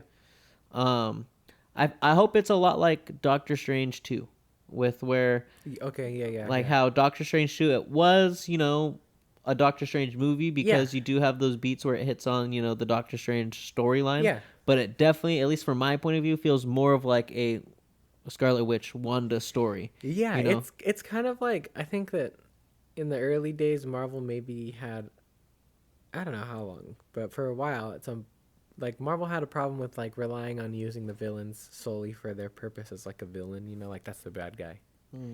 It's kind of nice to maybe see a flip. Like I'm down for that going forward, you know, like Doctor Strange very much was just treated as his role. Like that's the hero. Yeah. This is what the story's about though, right here. So like maybe they could do that. Yeah, 100%, dude. That'd be great. I am the captain now. Exactly. That'd be great, dude. I'm down for it. Let's see it. It's just some fucking shit, bro. Fucking I'm ready for some Thor. I'm ready for all the shit. Did you see the latest trailer for Miss Marvel? I didn't. It's honestly. like a minute 20 seconds, not super long, but I'm not gonna lie, it got me hyped. Trailer for what? Miss Marvel. Miss Marvel, Oh, I don't. Kamala Khan. Dude, I'm so uncultured. Or in the Kamala. It's Marvel all good. It's department. honestly Miss Marvel is even a character I don't really know too She's much about. Damn, more DC? obscure. No. not that. It's just like at least for me, like I'm not like the biggest like just comic person like at heart. Like I didn't grow up like reading comics, so it wasn't like a lot of people grew up reading comics. They know who Miss Marvel is because she's a part of like the Young Avengers and stuff like that, and she's big in like the Captain Marvel world. But I didn't come from like the comic book background, so it's not like a big character like me. Like I know the the main ones, the Spider-Mans, the Thors, all of them. Even though some of the like the you can get into like the deeper cuts and stuff like that, like a Venom or I don't know, see other stories. Fantastic Four. Even though they're popular, they're not like I don't know. But anyways. Yeah, I got introduced to her through the game. So like, she's not. I don't know. Not a. But she's not someone character. That's like. Yeah. She's not like. They're giving her a spotlight. She's not an A-list like Marvel Is character. she OP like Captain Marvel? I heard Captain Marvel's OP. No. I haven't seen that either, but Captain I heard Marvel she's like OP. pretty OP. No, she has like. I mean, she can. They changed her powers. In the comic, she can like basically just like enlarge her like her limbs. She's pretty and much like fit Mr. Fantastic. Yeah, like how Mr. Fantastic can like stretch his shit. She can basically do that. But in the TV show, they're like changing it up a little bit where it's still similar, but it looks like her powers are more like energy based. So she can like turn into light. Like, honestly, she can. Well, no, like she like wears this little like band or something like gauntlet type thing, and it does. She like is like jumping around on little platforms of light, like. She still does like the kind of stretchy arm effects, but it's this new like cosmic like. It does look like this purple light type shit. I don't know. It's like a cosmic energy. Yeah, it's like some shit going on. It does. It looks cool visually. It looks really cool. I think that's what I'm excited about too. We're getting in a space of Marvel where a lot of shit's just like it's like cosmic shit. Where cosmic. The first like you gotta use CGI to make it look cooler. You got all this technology. We're not just gonna you're not Avengers just gonna punch people. Avengers was very Avengers and Marvel was like 20 years ago. Yeah. Avengers and Marvel was very grounded until like you start getting into the later stages with like Infinity War and stuff like that where it started going more cosmic and now we're at that level where it's like fuck, we're out in space and multiverse and all this shit where like even in like Shang-Chi, like the 10 rings that he uses, that's even like a cosmic thing that the smartest people on like Earth and the MCU like don't understand, and they're like, oh, this isn't from like we don't even know what the fuck this shit came from. So it's like now we're dealing with shit where it's like it's coming from places where it's like, all right, we're gonna see like later on, but it's like we're dealing with cosmic level shit where it's like, damn. Once you're thinking multiverses, it sucks because it kind of makes it a little harder to appreciate any individual universe. But it's okay. Yeah, I'm down for it. I think it's gonna be. I don't know. I like that they're kind of focusing on these more like. I guess you could say again, like kind of B-side hits of like characters that are popular among the comic book readers and stuff like that, but we maybe haven't had so much in the mainstream. Like I think Moon Knight is definitely another one of those. I'm a big fan of that show. I definitely didn't do too much of a deep dive into Moon Knight until the show started coming out, and it definitely surprised me. I loved it, so I'm open. I'm ready for Miss Marvel. Yeah, I think it's pretty cool, man. Yeah, I think it looks cool. And I know like a lot of people were hating on it like initially when the freaking first like trailers and stuff came out, when it got announced and people saw how her powers were. Yeah. But then when people saw this like latest trailer, I saw like the switch, people were like, "Oh damn, this actually looks pretty good." It's same for me, dude. Just straight up. Yeah. So, yeah, I'm excited for it. It got me more excited. The actor that's playing Miss Marvel, I think she is going to do a great job, I think people are starting to be able to watch the show, like really, really early reviewers, not like, regular folks or whatever, but I have, this is maybe a rumor, I didn't fact check anything, but report that I saw said that her debut performance is comparing to Tom Holland's in Spider-Man, so that she does have that good, kid charm, like that you need to lead like a teen show / teen movie like that, so... I think I'm excited for it. They've done a pretty good job at casting the younger Sarah Haley Finn, dude. Sarah Haley Finn, through and through, has been the casting director for all these movies since day one, and she's the fucking best. They've done good with the younger characters, dude. Yep. With obviously Tom Holland, Miss Marvel. We have America Chavez. Like she was really good. Like I got more excited for more like America Chavez stuff. Hopefully they do like a series for her, or like a standalone movie for her. That would be pretty cool. They have freaking. I'm fucking high and I've been fucking drinking beers and I can't remember shit. But Kate Bishop, her. Oh yeah. I like her. Definitely. The characters that they gotta play, fucking Tommy and fucking. Billy. Is Tommy, it? yeah. For WandaVision. Yeah. And also Multiverse of Madness. Apparently, who was the composer for? Danny Elfman. Yeah, he wrote the song that the kids sang. Jeez. No. Oh, okay. We won't talk about that one. Funny, bro. But Yeah. fuck, dude. God damn it. I'm fucking high. Too high for TV. Facts. And I've been sipping Sipping on. on some beers. Mm-hmm. Tipping upon. Anything else that we feel like we needed to cover, dude? I think we hit it. I Yeah. think we hit all the bases we planned to. I think we hit a lot of other good ones as well. Hell yeah. Yeah. But hell yeah, guys, that was episode 13. Mm-hmm. Thanks for the homie F stopping on by, You know what it is. sipping some brewskis, Hell It's yeah. love. getting some good conversation in. Always good Facts. when he Hell comes yeah. by because he always asks us questions that I wouldn't have fucking thought of. And Yeah, gets true. the conversation fucking going, True. dude. So I appreciate it. Mhm. But yeah, thank y'all for tuning in. If you're still listening, episode 13, y'all rock. We got some new stuff coming You know out. what it is. Just wait for next week. We got some guests coming on. Mhm. Another couple coworkers from work, but they do some pretty neat stuff. One of them did the logo for us. Yep. Another one, she's a hairstylist and all that. Yeah. And got some funny movies coming up for you. Good ones. Good. A couple of them I haven't seen. We got Grandma's Boy next week, Yep. and then we got Walk Hard, right? Yeah. Yeah. I think so. Walk Hard, the Dewey Cox story. Yep. Yeah. So, That movie's bad. dude, I haven't seen it, bro. I haven't seen it. No I haven't seen it, bro. way. Yeah. I'm excited, bro. He hasn't. And it's That movie's bad. Yeah, it's dude, hella it's funny fucking good. because so she told Danielle told us at Hard. work. Danielle told us at work the other day what movies we were doing, Uh-huh. and the day she told us, I actually saw a clip on Instagram that Joe Rogan posted of the freaking of Walk Hard the Dewey algorithm. Cox story, and it was hilarious. But I didn't know that's what it The was. algorithm, bro. I didn't know that's what it was, bro. Dang. And I was like, damn, this shit looks fucking hilarious because it's That's John C. wild. Riley. Yeah, I was like, yeah, I'm yeah. down for some John C. Riley, bro. And then when I Facts. get to work, she's like, oh yeah, we're gonna do Walk Hard, and I'm like, all right, cool, yeah, I've never seen that. And then, Even the soundtrack goes. dude, Yeah, and then there's good music. Honestly, no, straight Facts. up. It They really have- is. Yeah. It really And is. Jacob- The movie is just Yeah. look out, man. dude, what tripped me out though, bro, was Jacob literally started quoting the exact scene that I had saw, like Oh, the yeah. exact, and I was like, Yeah. what? This movie, I was like, all right, cool. Algorithms. Yeah. The It's scene all where he's sacred doing all the. geometry. But Yeah. dude, but how if that was before I even came into work, before I even knew what that's the movie Hey, that the, that alg- was. Hey, the bro. algorithm's so good now. It doesn't wait for you to calculate. It calculates Don't for tell you, me that dude. you're foolish enough to think that you're in control of your reality, Yeah. brother. Exactly. Did you not pay attention in Doctor Strange? Don't tell me you've never seen the sacred geometry. Whoa. What does that mean? Nah, have you seen? I forget that actor's name, Hmm? but there's an interview where they're like, he's like, "See, I figured out the vibrations to life. It's all sacred geometry." There was a popular black actor. I forget his name.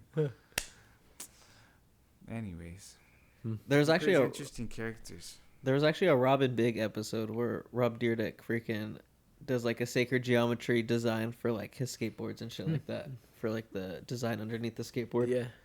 So that's where I know that from. Okay. That's your connection with sacred geometry. That's my connection. Fantasy Factory or Robin Big? Robin Big. Oh yeah. Okay.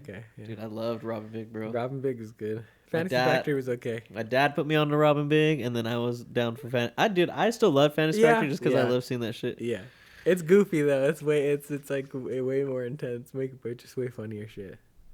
Yeah. Reminds me of Jackass a little more, kind of. It really like does. When Fantasy Factory came around, yeah. Shout out Jackass. Shout out Fantasy Factory. Fuck yeah, dude. But hey, guys, episode 13. Boom. Stay tuned. Episode 14. Terrence Howard. Oh, Terrence there you Howard. go. Shout out That's to you. who it is. The original He's in roadie. the interview talking about it's all patterns. It's sacred.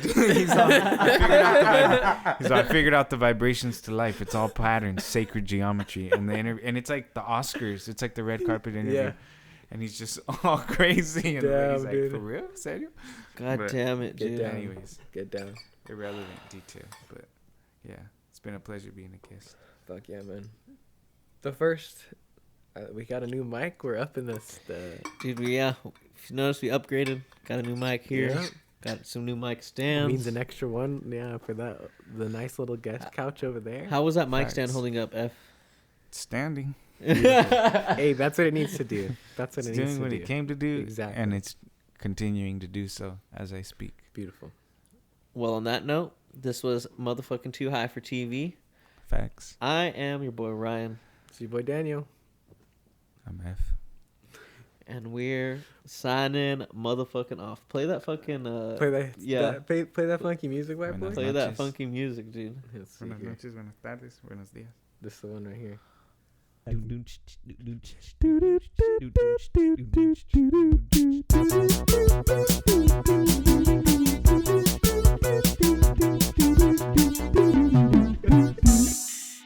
That's the theme song. And we out, bitches. Boom. Yeah.